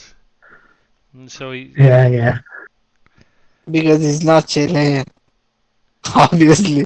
It's just some kind of it's his grandmother, great-grandmother. Yeah. Grandparents there. He looked a bit better than to play for them, though, I must admit. I thought he looked a bit better than to play for them, but he can't do it on his own. And the rest of them were absolutely awful. He did at first, but after a while he just sunk down to probably ground him down, yeah. A bit like Danjuma. A bit like Danjuma at Everton. Yeah. A couple of Danjuma never ever fitted. He never ever fitted Danjuma. Yeah. What do you mean they ground him down, Seamus? Yeah. Yeah, the overall quality of the squad just dragged him down. Is that what you're saying? Yeah, exactly. I don't think he was a good player to start with, to be honest with you. I thought I've never he seen him fitted do in. anything for Everton where you could say, oh, he should be in the side next weekend. Absolutely no end product whatsoever. That's shit off his shovel, but once he got the ball, he didn't know what to do with it. He absolutely didn't know what to do with it. Wasn't a good worker either, was he? He was a bit hit and miss, where he just No, could stand around yeah. and then suddenly like, oh shit, I better do something, you know? A lot of the time. I Yeah. know, he didn't excite the fans at all, to be honest with you. A lot of them didn't take to him at all. I thought he fitted He in never- nicely, personally. you would, yeah. He never fitted in. Yeah. I don't Yeah. think Beto fits in either, by the way. But Beto he's just a bull in a china shop, and he's not good in the air, and he's not that fast. He just runs at people the same way as Antonio does for the West Ham. He's Yeah. that type of player, and gets lucky, and just hopes it's the ball past them, hopes that they can't turn or tackle him, and he goes through. His finishing is so poor. The chances he's missed, amazing, honestly, God. And but he's not good in the air. He's not a good target man. He's not good at holding the ball up. He's okay at times holding the ball. He's not what you'd say he's really good at. And he hasn't got the pace to actually frighten people. He's bulk. He tries to bully people off the ball. But no, 30 million for him? No, thank you. No, we paid it now, like, but Yeah, and if you hadn't, you might have been alright, wouldn't you? Know, with the FFP. yeah, well, I'm not sure whether we paid it all yet, Tris. I think it's in installments, to be honest with you. Someone was saying the other day. Or it'll That we always paid be the fee. installments. It'll be in installments in the accounts either way. Even if you paid it, it'll come out in installments in the accounts over a period of time. Yeah. So it looks like we might be stuck with him, unless someone's going to take it. You know, we're going to take a loss on him. You know what I mean? So things like that just don't help, do they? No. No, you're looking at trying to save every penny or get rid of players that you don't want to get rid of. It's things like that. Bad buys. So, right, last thing before we finish, I think we should talk about there's a little something starting tomorrow. I don't know if any of you have heard about it, but there's apparently there's a I heard about it, championship starting tomorrow. Yeah, Germany needs Scotland first game, I believe. Yeah, Scotland who are staying at Mount Wang. Jesus, hold on. Oh, it suits Scotland though, don't it? Because their team's Wang, so you may as well stay at Wang. Fuck's sake, that's classic. Yeah, so well, I've already told you, Bill, didn't I? All I can say is don't put your money on Italy, because I do them out in the family suite. We have a suite on all sorts of these events, and I've never won any of them, like in all my years of existence. So 21 Yeah, but years. 21 years. But now. don't miss Mr. Spalletti. He won Napoli the Scudetto. That's true, but they aren't a good side. Let's be honest. So, but I'm France to win it. I'm like the Harry Kane of of this kind of thing. So sweeps.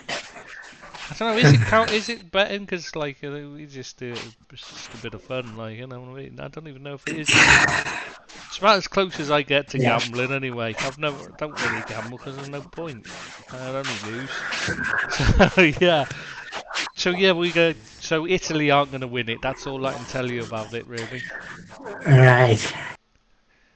Well, before we go, can I just have a shout out to a couple of our planes that are not too good at the moment. Hal Hansen is in very poor health, I believe. Excellent footballer, Alan Hansen. Oh, Alan Hansen, yes, sorry. Alan Hansen, very good, one of the best centre halves I've ever seen in my life, that's for certain. Wanted to be him. Absolute quality. Jockey, absolute, really, really good player. Kevin Campbell of Everton, who's also in really poor health. Another one on his 50s, 54, I think he is, Kevin. Really good player, nice person as well, by the way, Kevin Campbell. And the other one I'd like to mention before we go is Rob Burrow, who was absolutely fantastic rugby league player. Oh, right. Who died of motor neuron. Motor neuron, he died at 41 this year, with leaving a wife and 3 kids.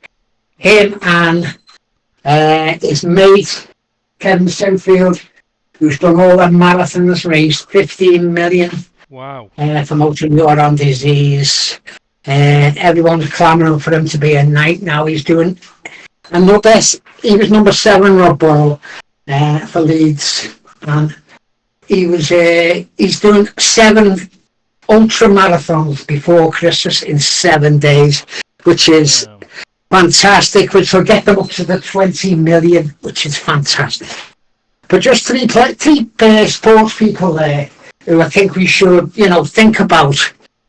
Really good players, really good professionals, and it's sad to see them either ill or past. Just sort of mention that.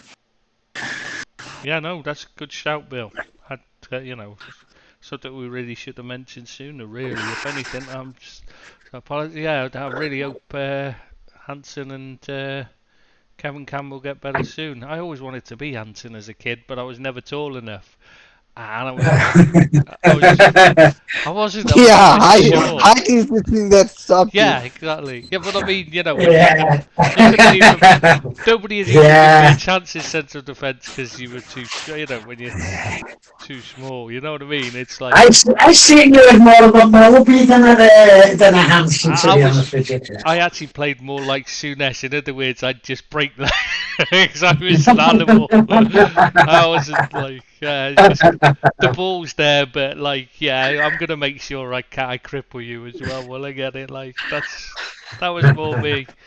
So yeah, but I always wanted, but Hansen was what I wanted to be. I was listening to Billy describe better, and I couldn't help but think that could have been a description of me. Which bit? I missed that. Beto, no, because he said he was a Premier League player, so. No, just cannot do anything, can't hit, can't pass, can't run, can't finish. It was when he was talking about the ultra marathons. I thought he was more like you. Yeah, I was thinking you'd be the kind that'd do an ultra marathon if it was a TV watching marathon. Because that's about all you got to say fair play to that guy for doing 7 ultra marathons. He's done I think he's done 17 or 18 marathons while he was ill, and he's doing the 7 ultras now. He's done them all in a row, by the way. 17 and 17 days or something like that. It was amazing. Amazing, yeah. It is amazing, yeah. That's something special that deserves to be deserves a night. Yeah. Though obviously, David Beckham thinks he deserves a night over everybody else. Yeah.